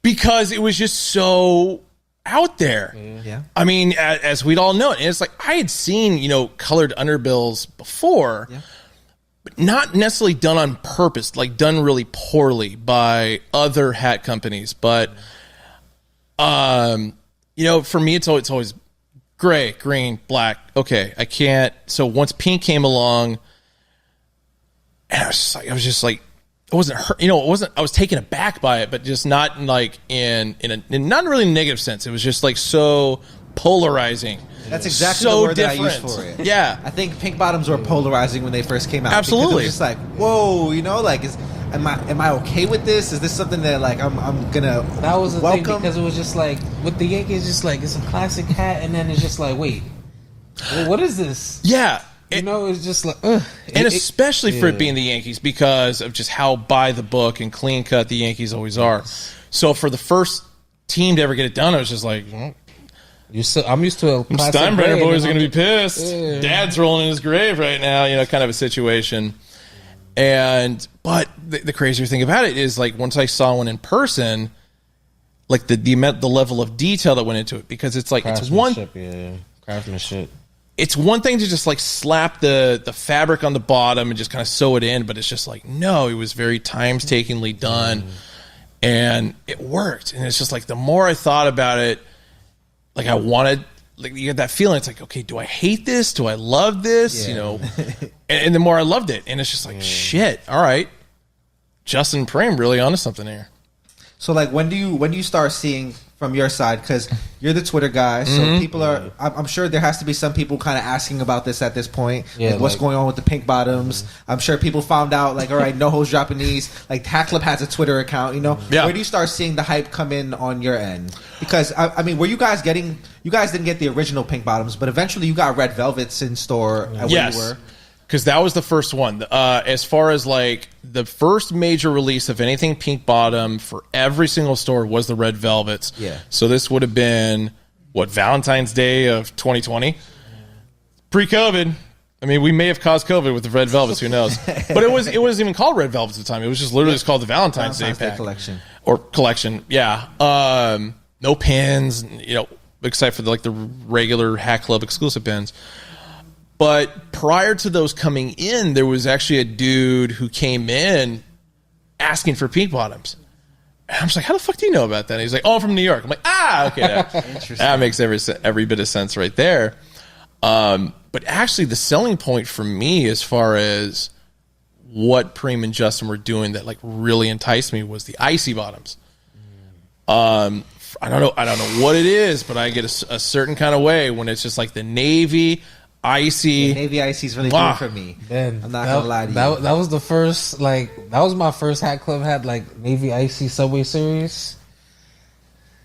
That's one of those ones. Yeah, that one. I took it out the box and it was just like. I think I was kind of like, I was iffy about it. I had bought a pink bottom, but I was still kind of, I don't know how I feel about it. I think once I saw Tips hats come out and I saw like the different colors, kind of where it wasn't just OG colorways. Yeah, and it was like you saw the purple with the pink and you saw icy with the infrared. It kind of brought it home for me, and I was like, you know what, I fuck with this. You know what I mean?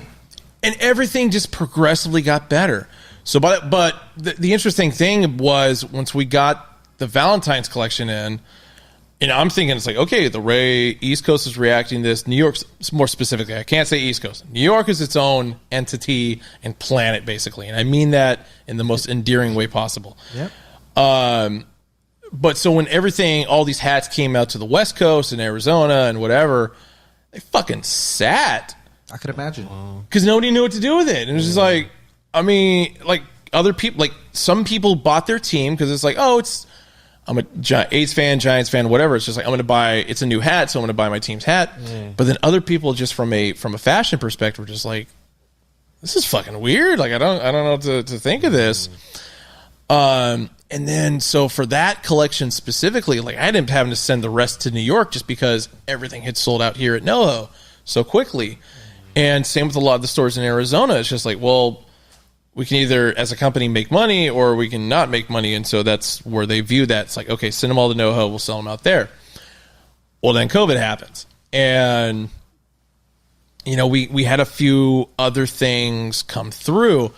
But the weirder thing, and a lot of this attributed to, Hatclub's success of where they're at now, and how, people, especially across the country, up into Canada, up into Mexico, and then eventually worldwide, the whole reason everybody got introduced to like the pink and the icy specifically was because of the fact that NoHo being closed, and it's like, well, we got to sell these hats. So NoHo's closed, and they can't accept shipments. So it's like, okay, let's give them a shot online. And that was it. Yeah, because once you take NoHo wasn't getting a lot of stock at that point. So once you take that amount of stock and you throw it online for everyone, that's where the hype really got to getting, it got going.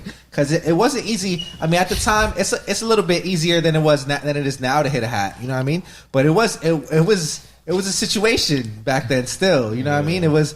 They were moving. Am I wrong? No, you're right. Those hats were moving pretty fast. What is the first pink bottom that you actually purchased yourself? Ooh, shit. I know I had to be a special one. Philadelphia Phillies 70s logo, green eggs and ham. Okay. Yeah, only because I feel like getting the A's one of that same collection would have been cheating, because it's like, yeah, it's my team, but it's an A's hat and they're already green, and so it's like I gotta have, it's gotta pop a little bit more. Selection. Yeah. Good thing you challenge yourself. Thank you. Can you talk a double dare physical challenge style? Can you talk a little bit about the change in the community from pre-COVID, pre-pink bottom to now? Because you were interacting a lot with the community on Twitter, and tell me what that kind of has changed. I'm like half laughing and half crying at the same time because of, I'll never forget the exact day that this happened. And do you remember, because it only dropped once, do you remember the original A's pink lemonade? Yes. Green logo. Solid green logo. Do you remember how fast they sold out? Yeah. Do you remember how much shit I took from everybody for that one? That was like the day where I realized, like, oh man, we're onto something good here. And I realized that everybody in New York, and Justin especially, were kind of like aware of what was going on. But as far as just the absolute anger that came from a lot of people, like, what the fuck? Why did you guys make more? And I'm like, bro, I told you before the drop, these were supposed to go to NoHo. It's a limited supply. Like, us throwing it into a worldwide atmosphere, it's just like, of course it's going to sell out in seconds. Nobody was hearing that. One of the things that I do sometimes, like after the Hatclub releases, is I go check the Twitter. Just to see how mad people are? Just to see, like, sometimes, like, I'm frustrated. Like, if I don't get the hat that I want, I'm just like, let me just go up there and see if other people are complaining. Read like 3 angry tweets. I feel a little bit better about my situation. Yeah, you know what I mean? It's nothing personal. It's just, sometimes it's like, damn.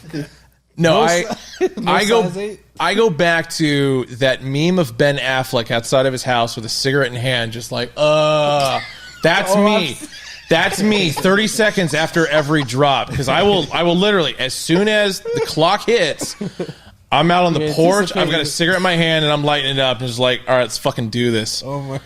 Because I know the absolute hammering that I'm going to take from everybody on Twitter. If they don't hit, it's just going to be nuclear. Yeah. Can you tell us about the difference between the hack community on Twitter and the hack community on Instagram? Because it feels like there's a bit of a difference in the feel. There is. I feel like there's love on Instagram and hate on Twitter. Like, not hate on Twitter, but there's just a lot. It's a way more, people are way more aggressive on Twitter. It's funny because I think it's the exact opposite. Really? Wow. Yeah. Here's why. Because with Twitter, because I can retweet quote people, they know I'll put them on blast. Okay. But I'll go into more of that in a sec. With Instagram, I mean, yeah, there's an account behind it and everything like that, and you can reply to it, but it just doesn't have the same punch to it.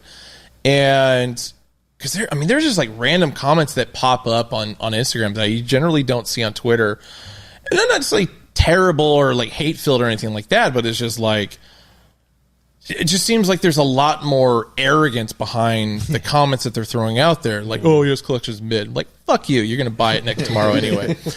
But that's of course the approach that I take on Twitter. And especially when you look, because, the Instagram account is closing on rapidly on 600,000 followers. Twitter is about to hit, I think, 52 or 53,000. So quite a difference in the number there. But yeah, like I said, because I can retweet quote things on Twitter as opposed to exposing or having the same exposure with a comment on Instagram. People will pick and choose their battles a little bit more on Twitter. So it becomes like a question of whether or not, okay, are you, because I'm going to respond. If you say the right thing, I'm going to respond. So are people just doing this to fuck with me, or are they being like seriously angry about it? Right. Sometimes a little bit of both, right? Well, I feel like sometimes you gotta make an example out of somebody, right? Like, always. Just set the tone. Just set the tone. Like, yeah, it could get like that sometimes, right? I know you don't want to, but it's just like, I don't, and I think that's until people until everybody put a face to me with recap, I think that really shifted the dynamic as far as like, okay, how to take the response that I'm giving you, because. Yeah, when everybody meets me in person and everybody sees me on recap, it's like I'm smiling, I'm joking, I'm having a good time, whatever. So you have to take that same attitude to me on Twitter. You just have to imagine I'm like face down on my phone, like smiling and as I'm sending this. As I can recall, there was a time I interacted with you on oh my God, was I a dick? I'm sorry. No, you actually nice. I'm not gonna lie, I was actually kind of frustrated about a release. I actually may have to look back at the tweet, but you helped me get a hat. I'll just say that. You helped me get a hat, and I appreciate it. That's a great guy in that sense. I was really upset about the spring training Rockies I missed, and you helped me track one down all the way on the other side of the coast, and helped it come home. I'm still impressed I was able to pull that one off. 1 7 3/8 left in the whole drop. Yeah. That's crazy. That was a hard hat to get. That's magic. He did it. Yeah. Shouts to Ben. So I appreciate the efforts. Oh, no worries. You're welcome. And you're welcome. Yes. No, it always comes down to, it's just like, depending on how, if somebody comes at me like really awkwardly sideways about something, it's like, yeah, I'm going to make an example of you. But then, there's one thing to be frustrated with, missing out on a drop. But if you come at me, it's just like, hey, can you give me a hand? It's like, yeah, of course I will. Why wouldn't I? I mean, my job is basically, you want to wear our hats, I'm going to put the hat in your fucking hand. Or at least try to. It's a good feeling. I hear that. 2 for 2 with you guys.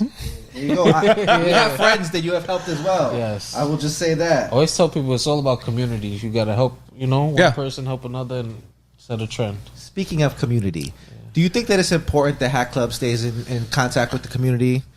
Yes. Why so, Well, this goes back to last night with the hat battle. I'm sorry, but what a battle last night. What a battle. Seriously. I ended up having to tap out because I literally tapped out because I was so damn tired. Yeah. I think I still actually had it running. So, yeah. No, it was great. And especially for what Justin did, it's like, hey, whoever the winner is, we're going to make a collection. Yeah. It's like, so it's, that's thank the God. Part of everybody's happy about. Yeah. And especially with like Sean and Tap, like they didn't have to do this. They, as far, and this goes from the beginning of them just, their appreciation, their love of, Hat Club and the products that come out and stuff like that. And, they don't have to do this every week, but they love it. They're so passionate about it. And so,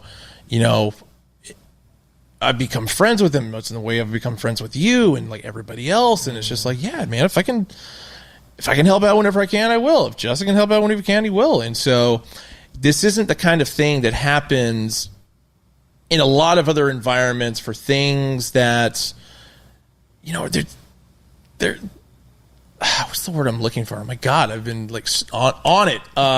Just possessions. Like these are just possessions, and we don't necessarily need them, but it's just like there's something awesome about it, and so it's that cool thing we get to share. And so anytime we can help each other out, I'm all for it. And I know a lot of other people have been in the same position as me. I hear that. Speaking of Tab, you were outside on Saturday. Yeah, I was just about to say. You got to see the commotion and the panic that's involved with the pin situation. Tell me about that experience and like how you've seen pins evolve from the inception. You know what's crazy? I don't own a single one of Tab's pins. Because I haven't had a chance to, because they keep selling out so damn fast. Well, did you get one that day? Mm-mm. We got to do right, Tab. We need to get Ben a Rolex. We're gonna get Ben a Rolex. Here was why. Because I see Tab pulling up like he's fucking Kanye, and I don't mean that negatively. I just mean it's true though. He comes out, I see his head pop out, and I haven't seen the man since what, July or August of last year, and just this frenzy of people just, oh my god, I gotta get a pen, which is great. But it's like I haven't been around that. I didn't realize that Tab's pins had gotten to that echelon. Yeah. So I'm just like standing back, just like wide-eyed, what the fuck did I just walk into? Yeah, I was just happy to be there. That was my first Tab pin, patchwork pin. That's dope. Yeah, and for that one to be the first pin, I'm happy too. Very special. Yeah. The Rolex. I mean, it's kind of crazy. I don't know if you guys get to. You got one? I got like 15 patchwork pins. Oh my god! I'm a collector extraordinaire, Ben. This is why we're doing the show here. I'm not the regular guy here, but I think it's just kind of ill. I don't know if you guys have this kind of similar thing going on the West Coast, but pins are extremely big over here. People, this has enabled collectors to kind of monetize themselves, create a brand for themselves, and there's a lot of collectors out there that are able to kind of feed themselves, feed their families just off pins right now. Can you talk a little bit about like from the inception of the small little copper Hatclub pin that we were getting to now, how far you've seen that come so fast? Hold on, I'm gonna take a sip real quick. I feel like my mouth is gonna. Oh shit, I'm spilling some. Sorry. Not on electrical equipment, thank God. We safe. All right, so pins are still to a bit higher of a level in New York. LA, it's getting crazy. But I haven't, as I say, in 2 days, actually less than 2 days, I will be in LA so I can actually like kind of experience that, because I haven't been to the Hatclub stores in LA since Game 7 of the 2017 World Series. I think I said that on Recap tonight. So it's going to be nice to, one, meet a lot of people, but two, just see how has this evolved out here. Because in the Bay, I mean, there's been a couple pin meetups and stuff like that I coincidentally, like, nobody tells me about it. But it happens to be at the Great Mall store, or just like outside, and I will come walking out and I see it going on. I'm like, oh hey, just happened to be here, even though I was literally working a shift like that, whatever. But just like what it's become. Do you guys, or have you guys watched the show It's Always Sunny in Philadelphia? Of course, yes. All right, good. So the episode where, I can't remember the name of this episode, but they go to Dave & Buster's with Frank, and they fire Frank because, the economy's in the toilet and whatever, and Dennis and Mac are talking about, the self-sustaining economy. That is literally what this has become. But it's actually successful. Instead of Mac and Dennis making Patty's bucks because they blacked out on wine, and dispersing all their Patty's bucks to the, I think I briefly remember this episode. But it works. Like, everybody, is making their pins. Yeah. They're selling their pins. Then they have money for hats and more pins. And it's working. It's the circle. Just got to keep it moving. And the economy is rolling. It is. It's crazy. Like, hats have somehow solved the financial crisis. Like, more so than buying a shitload of gas and lighting it on fire, going door to door trying to sell it. Crazy. Yeah. But it's great. And to be honest, like, I am more taken aback in the best way possible by how creative the community has gotten to, put the pins out. Because, like, as you said, it was just these little copper pins that Hatclub put out, and somehow it turned into everybody is getting on this. Yeah. And it's good, because everybody should get their own piece of it. Even Hatclub, too. I noticed you guys putting out more pins now, and I like that the last pin set that came out with the crocodile collection. Yeah, I like that. The pins moved. Yeah. It went pretty fast. Yeah. Something moved, right? Yeah. It'd be like that sometimes. It's okay. Everything can't be a hit. No, exactly. And it's just like, okay, it's the first time in a long time that it hasn't hit. But it's fun. But look, they tried something new, and it It was the timing. Yeah. If we drop these things in March, holy shit. Oh, St. Patrick's Day? Yeah. Fuck. Yeah, I mean, they're probably better than the last St. Patrick's Day collection. So there you go. I don't know. I like the old St. Patrick's Day collection. I'm crazy about that one. Really? What about the one before? It was the shamrock in front of the logo. No. I don't do those. Okay. I think I'm not crazy about the fruit like logos and like the extra stuff in front of the logos. Yeah. They don't really hit too much for me. I mean, I will admit, as much as I love the shamrock, because it was just like, this is 2 years ago that we're talking about. Yeah. Team colors, shamrock, you got the logo in the center. Like, I'll admit, it looked like some like Irish police force softball team hats at the same time. Yeah. Like, way too proud to be Irish kind of thing. And I am Irish, so I can make fun of the Irish like that. So, what are some of the most annoying questions you get asked on either Instagram comments or Twitter? Just you can toss a few of them at me. Oh, the one I always feel bad about, and we'll go with recap specifically, is the "Hey Bree, are you single?" Like, I know they're not directing it at me, but it's like, oh my god, like, and that happened like quickly after she took over Justin's spot, and it's just like every time I see it, it's like this poor girl, this poor beautiful lady, yeah. No, she's gorgeous, but at the same time, it's like this. It's like don't do that. Yeah. Just let her be. No, but as far as like questions that I get asked, I mean, it's evolved, because I remember back in the day when people used to ask, the one question that drove me through a fucking wall was, "Hey, when are you guys going to do NHL teams with your New Era hats?"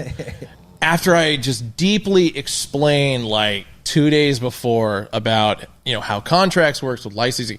That's another thing. I mean, as far as like the level of depth that I give to a lot of people's questions, even though I should just give them the finger, but I don't. The yes or no, right? But I don't. Yeah. And I could, but I don't. It's just like, no, I'm here to educate you, because it's not like there's press release information on any of the stuff, and so it's just like, okay, I happen to know this because I work for New Era, I work for Hatclub, I work for all these other companies, and here you go.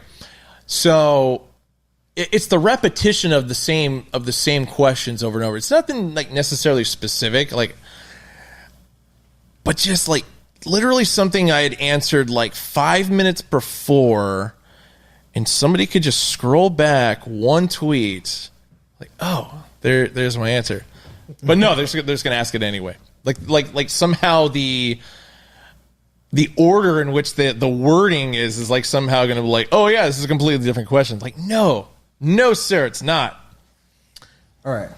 So I got a feeling that we know what your favorite collection is. I think excluding crossover, cool fashion stuff.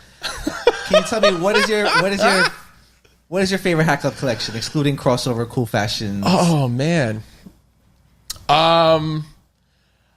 Honestly, the first run of the fitted female collection, which I'm still going to call late. I'm going to call Ladies Night, because that. I'm here with you. Yeah. He might not agree with us, but I'm here for Ladies Night. No, and that just kind of flew out of my mouth when we were on recap, and somehow it just stuck. It wasn't my intention to like just completely change the name, but it happened. So the first Ladies Night was great. Fitted female direction for those who care. What was another good one? Candy Pack was pretty decent. Cereal Pack was fucking rad. I like Cereal Pack. And Cereal Pack was interesting because that was one of the first collections where I wasn't present because I was in Hawaii during that drop. Okay. And coming back home to the vitriol of just anger behind tweets was interesting. But Austin had taken over, and so he kind of did his best with that.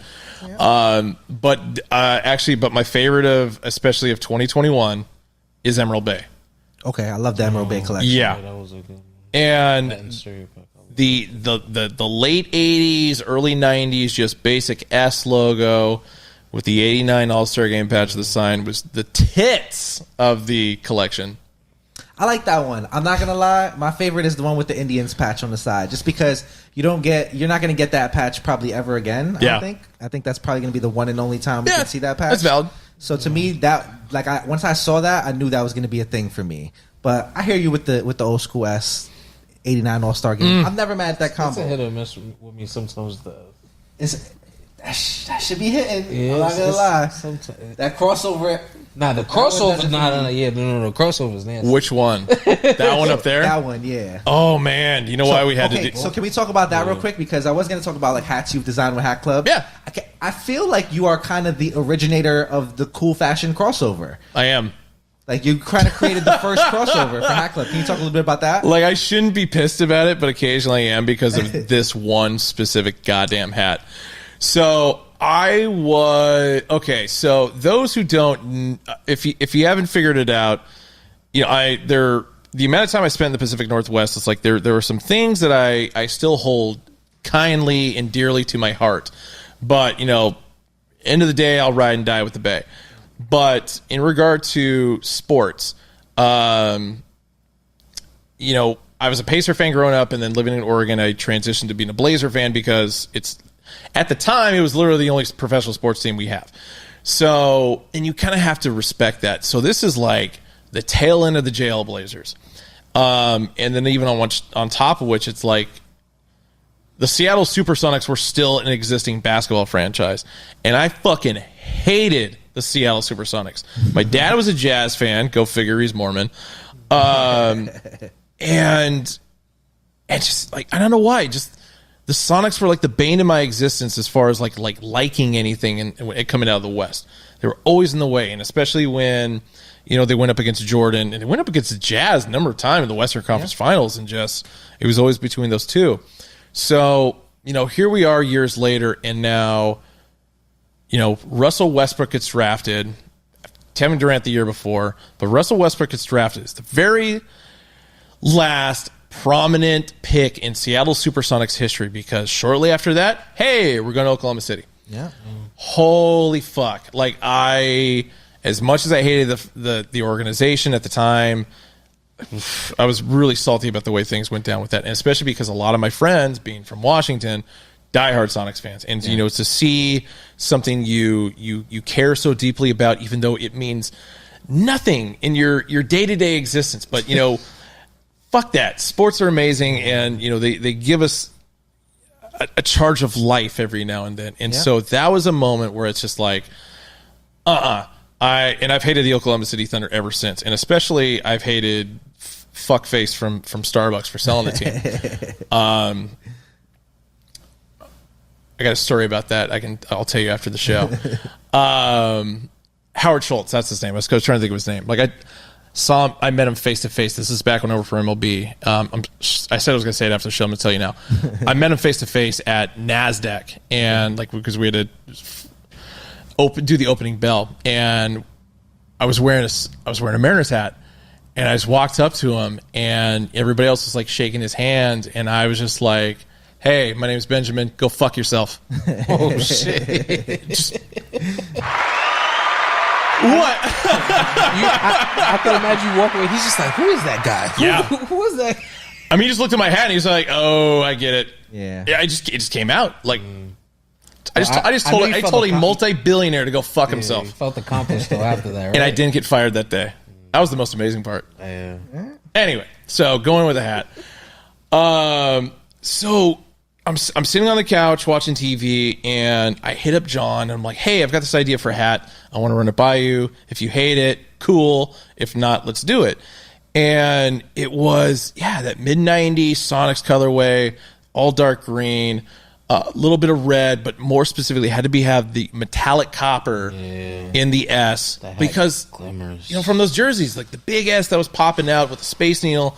Oh man, it looks so similar. Gray underbill. You know, Bannerman logo on the back, whether it was one or not, was not like important to me, but John still made it with a flat Bannerman logo, so it's like, okay, cool. Whoo! That's a gem, I'm not going to lie. Yeah. I don't think I know anyone that has the hat except for you. When did that hat come out? That's 2014, 2016? 2015. All right. Yeah.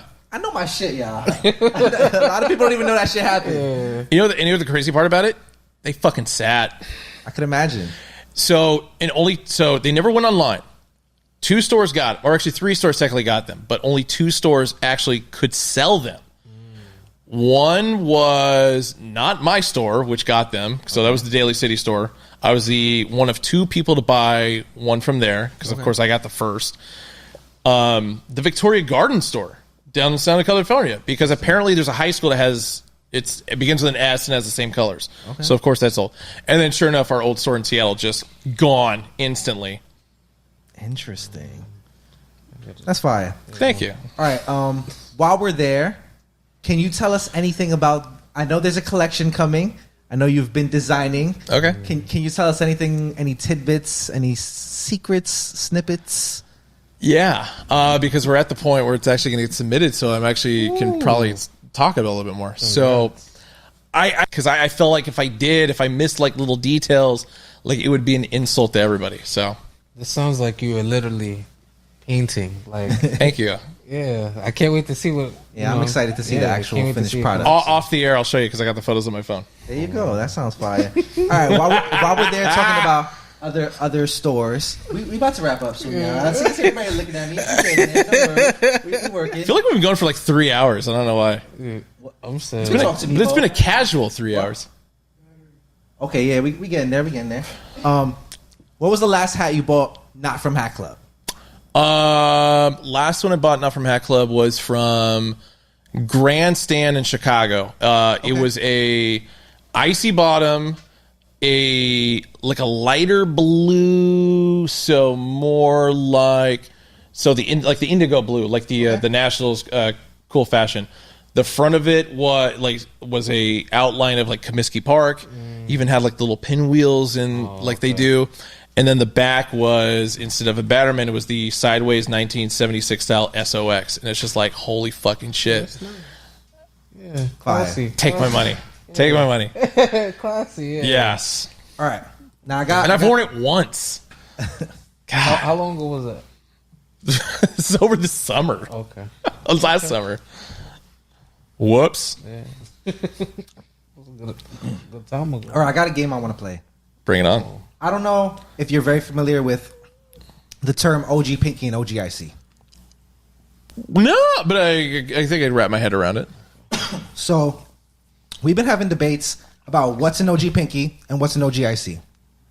As I talk to people on the show, I kind of want to get their opinion. OG or no G? That's all. I just want one or the other. I just want you to tell me if it's an OG Pinky or OG IC in your eyes. Okay. It's just your opinion.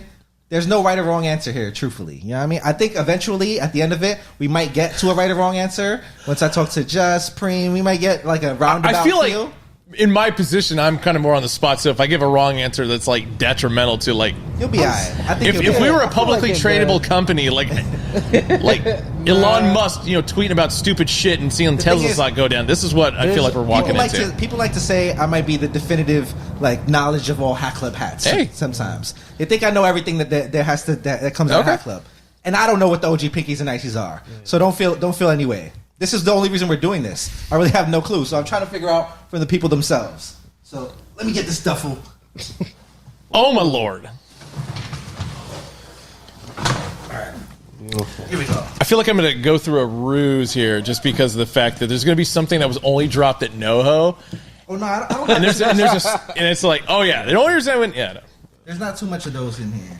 I'm trying to keep it, because, I mean, there's different thoughts. So some people say it might just be stuff that came out online. Okay. Some people might say it's just from the pre-order. Okay. Because a lot of people just, take whatever was in the OG Pinky and IC pre-order. Pass that down. So we'll start pretty simple. I think this is a relatively easy one. So what do you think, Ben? OG or no G? What do we have here? Pinky. I mean, that was technically... Okay, so what's the difference between OG and no G again? So no G would just be not an OG. Not an OG. Oh, okay. So OG Pinky or not? Technically, that would be an OG because that was like one of the earlier pre-orders that we did. Because that was the All-Star Game collection. This is one that I think everyone can agree on. Yeah. This can be considered OG. Okay, we can go there. Boom. OG or no G? This is a tough one. This is a kind of tricky. And that one's a Pinky? Yes. If I remember correctly, that one dropped. Do you need to hold? You can hold it. I want to say, yeah. Here, let me see. Yeah, I didn't realize I had that luxury here. You got. I mean, what's funny is like based on the price, I could still say it's a Noji. No, but I want to say that one came in actually like September, October of 2020. Okay. So we'll say that we'll go Noji on that. OG or Noji? Wait, got 55 Dodgers. G, no G. Pinky. So I'm going to say Noji, but only because of how long that damn hat sat on the shelves of NoHo when we reopened the store. This is facts. And just people just walked by it. Yeah. And I was like, they were looking for the Ebbets Field for some reason.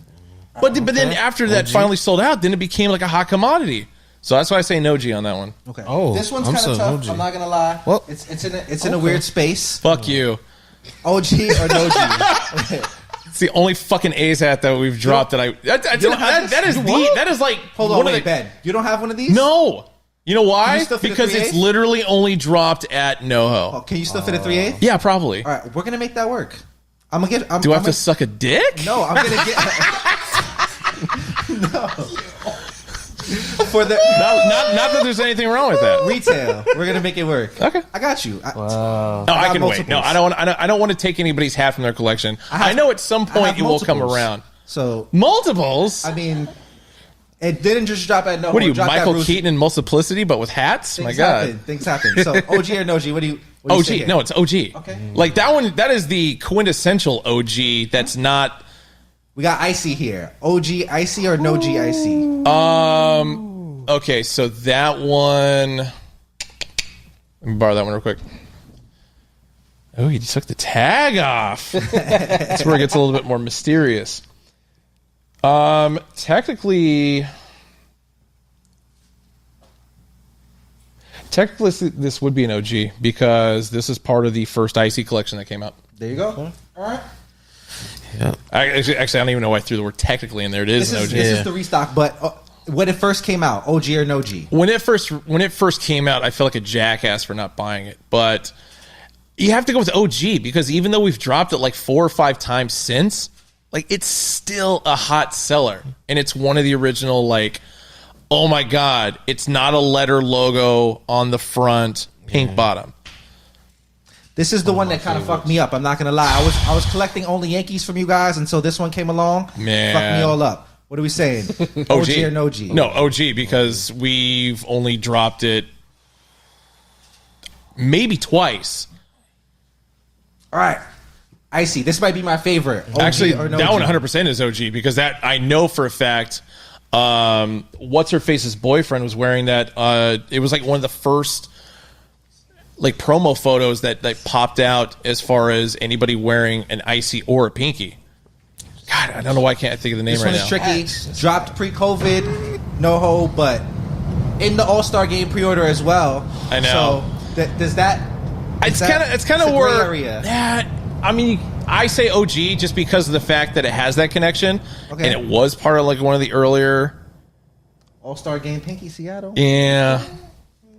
All right. And it's also one of those few patches that we really haven't used that much, even though we should do it more often. 87. Oh, this is 91 Twins Icy. That one's no Icy? G. No G. No G. No G. As weird as this say that. All right. But also, once again, one that we've hardly ever done, but I know I say that because the 85 All-Star Game one was like really the one that kicked it off, even with the TC logo compared to the M. All right. These are kind of tricky. How many of these you see on a regular basis? White Girl Raffle Pinky. So we got Florida Marlins 2000 World Series. You're looking at this hat like you've never even seen it before. No, I haven't seen it since like it first dropped. Wow. So yeah. OG, no G? Clearly OG. There you go. There's one. We got another one. White Gut Pinky. You don't see this very often. 2000 World Series Yankee. So beautiful. Man. I don't think I've seen that one. It's also funny because it's one of the few that actually has a white tag on the inside. Raffle situations. Ooh. Well, all the raffle hats have white tags on the inside. That's one thing that you like. That's the only way you really distinguish them. Yeah. This little New Era cap tag right here, and the fact that there are white tags on them. So definitely OG on that. I feel like I haven't said a lot no G. I feel like I'm failing hard at this game. These are pretty simple. Come on, we know what's going on here, Ben. I mean, 96 Pinky and Icy. Yeah, OG. I mean, hands down. Come on. It's kind of funny that we actually, the icy one, we still have like 2 or 3 snapbacks left over at NoHo for those. I mean, I don't hate on snapbacks, but it's just like... it's not moving like that in New York. I get that, but it's still a good looking out. All right. This one, was this in the pre-order, Ben? Subway Series Pinky? Did this make the pre-order? Or was this just NoHo before the pre-order? I was NoHo before. I don't know, because we never did a pre-order on Team Colorway World Series hats. We only did pre-order on Team Color All-Star Game hats. No, there was a pre-order for Pink Bottoms. God, was I in a coma? No, it happened. On World Series Pink Bottoms? Yeah. When? For sure. I mean, I remember because I bought a lot on the leftovers once they came in. So, when leftovers would come in and they drop on the site, I ate heavy, Ben. I'm not going to lie to you. That was a great day for me. Why do I not remember us doing a pre-order on World Series hats? This was in this pre-order World Series hat, 05 Sox World Series. Okay, so we did, because we did the All-Star ones in May. Ben is still trying to figure out that last one. He's like, nah. This was also in there, Ben. 97 Florida Marlins. Actually, you know what the funny thing is? Now that you show me that one now it's coming back to me. It's coming. It was in June. Yeah. This one was in there too. Yeah. Cool. I think we can agree this is OG, right? That is. All right. Actually, the 99 stuff seems to be more OG than a lot of the other patches, with the exception of 96. Braves 95. I hate that patch Two-tone so much. Pinky. I hate it. OG? No G. So, I'll explain why I hate that patch. Because it's a metallic gold threading. Uh-huh. The original is metallic copper. Oh, so but not as a pinky. Only once or twice have I actually ever seen the legitimate threading used for the patch. And somehow I own one. Still baffled by that. All right, we got 3 more left. We got Diamondbacks inaugural. I think you might understand this hat a little bit because you dropped them when you were at NoHo reopening. Yeah, we did. So you are responsible for putting this hat on the shelves. Bingo. I'm gonna go no G because of that. Okay. Trauma. And then we go Icy. Okay. The funny thing is between those two, I go OG on that one, even though it came out later. But oh my god, the Icy just pops. Yeah. That's a great one. ICD Backs 01. And then lastly, NoHo Mountains. How you feeling? OG, no G on NoHo Mountains.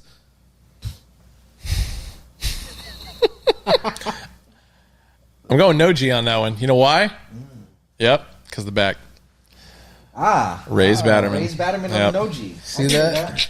And that's OG and OG, y'all. I feel like I did terribly. You did pretty good. I mean, it stands to be said once we interview everybody else, we can kind of get a feel for how you're setting you land the tone, in the scope. You're setting the tone. I think we got to start there. Well, this reminds me. So when I was at Justin's Super Bowl party, Tab showed me a photo of every single colorway for every 99 Yankees that we'd ever dropped. And I want to say there was 25, but they were stacked on top of each other. They were all just hugging each other.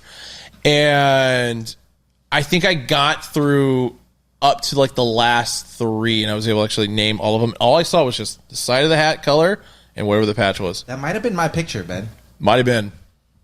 I'm not sure, but it could have been my picture. I'm not sure. The one I stumbled on was the two-tone J tips. Okay, yeah. But just because I was just more focused on the panel rather than the bill, and it's if I looked at the bill, it's confirm right now. Just that was easy. Yeah, check and show. Yeah, I mean, it was on our Instagram as Robbie Digital would like me. So that's why you're producer extraordinaire. Shout out to Instagram. Shouts to the Off the Dome Pod on Instagram. Follow us, do all that good stuff. I'm trying to find it. By the way, it's a great name for a podcast. Thank you, I appreciate that. No problem. Was this the photo, Ben? That is it. Look at that. our photos are being shared, y'all. We're doing great. Shout out to IG. That is it. And I say I got to. Those are all my hats, man. I got pretty far on that. It's a good picture. I think I'm missing a few, y'all. Holla at me if you got that 99 icy white guts. You might need that J Tips 99 icy as well. Need that in my life. There's a few I'm missing. All right, let's wrap up. I mean, what else do you have? I want to ask your question last. Is there anything else that you want to get out the way before we get out of here? Wait, that question? Does your question have to do with that thing that's sitting right there staring me in the face? We can talk about it real quick. Oh my god! Yeah. This is special. This is special. Let the people understand what this hat, because I don't think a lot of people understand this hat. Let Benjamin talk about it. I'll give you the Cliff Notes version of it. So 94 Yankees World Series, but more importantly, this goes beyond that because this is one of the few made in the USA polyester 94 World Series patch hats. I owned one of those. Shout out to T-Mark. Shout out to T-Mark. And I saw him yesterday, and I brought it up again of how foolish I feel for making that deal because I got a Vin Baker Sonics jersey out of it. Funny how the Sonics just keep ruining my life. Yeah, I don't know why. And it's like I can get a Vin Baker fucking Sonics jersey anytime I want. But I traded my 94 Yankees away. So now I have a giant hole where that beautiful Yankees hat was. Don't worry, we will try to find you another one day. At least it went to a great Yankee collector. It did. That, I'm happy with that. But I'll admit, I do have just a random 94 World Series side patch that I can literally throw on any hat that I want to and fill the hole. But there you go. I've been busy lately. I have options. Yeah. Kind of debating on actually putting on a White Sox hat. See, that's tricky. That wasn't in the pack. And some people say they were the favorites to win it all that year.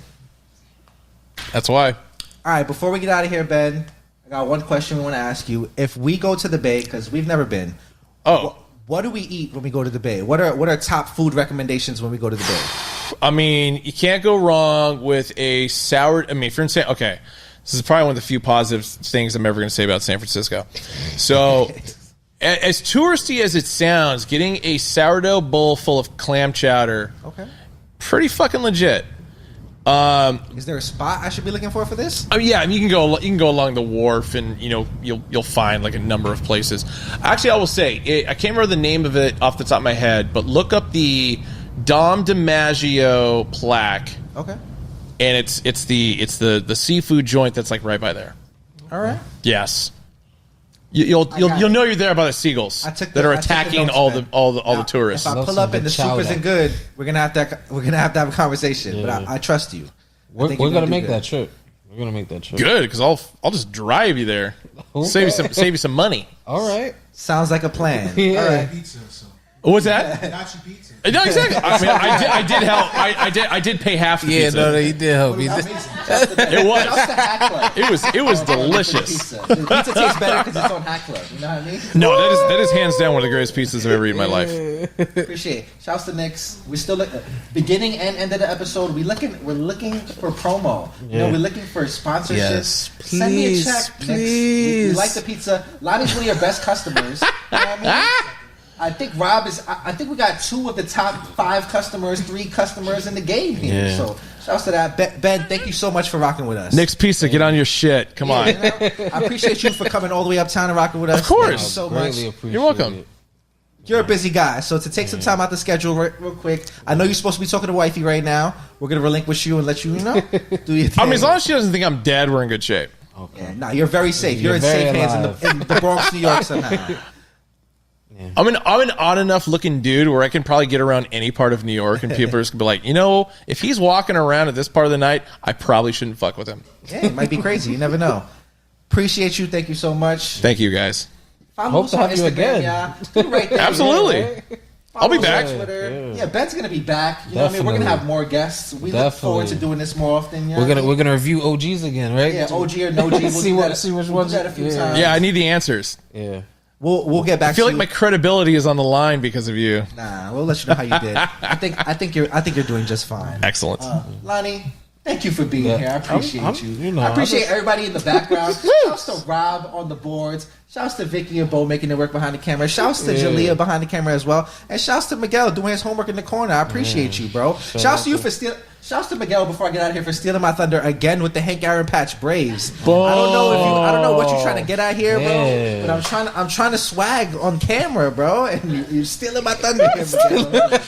Please start posting the hat that you're gonna wear to the podcast in the chat before you get here. Appreciate you. Appreciate y'all for rocking with us. I don't know how long this was, but we out of here. Yes, it's been a journey. Shout out to Ron Mercer. Yeah, shouts to Ron Mercer. That's a fact. Yeah. That's it. Blah blah blah blah blah. Yeah. Wow. Boom.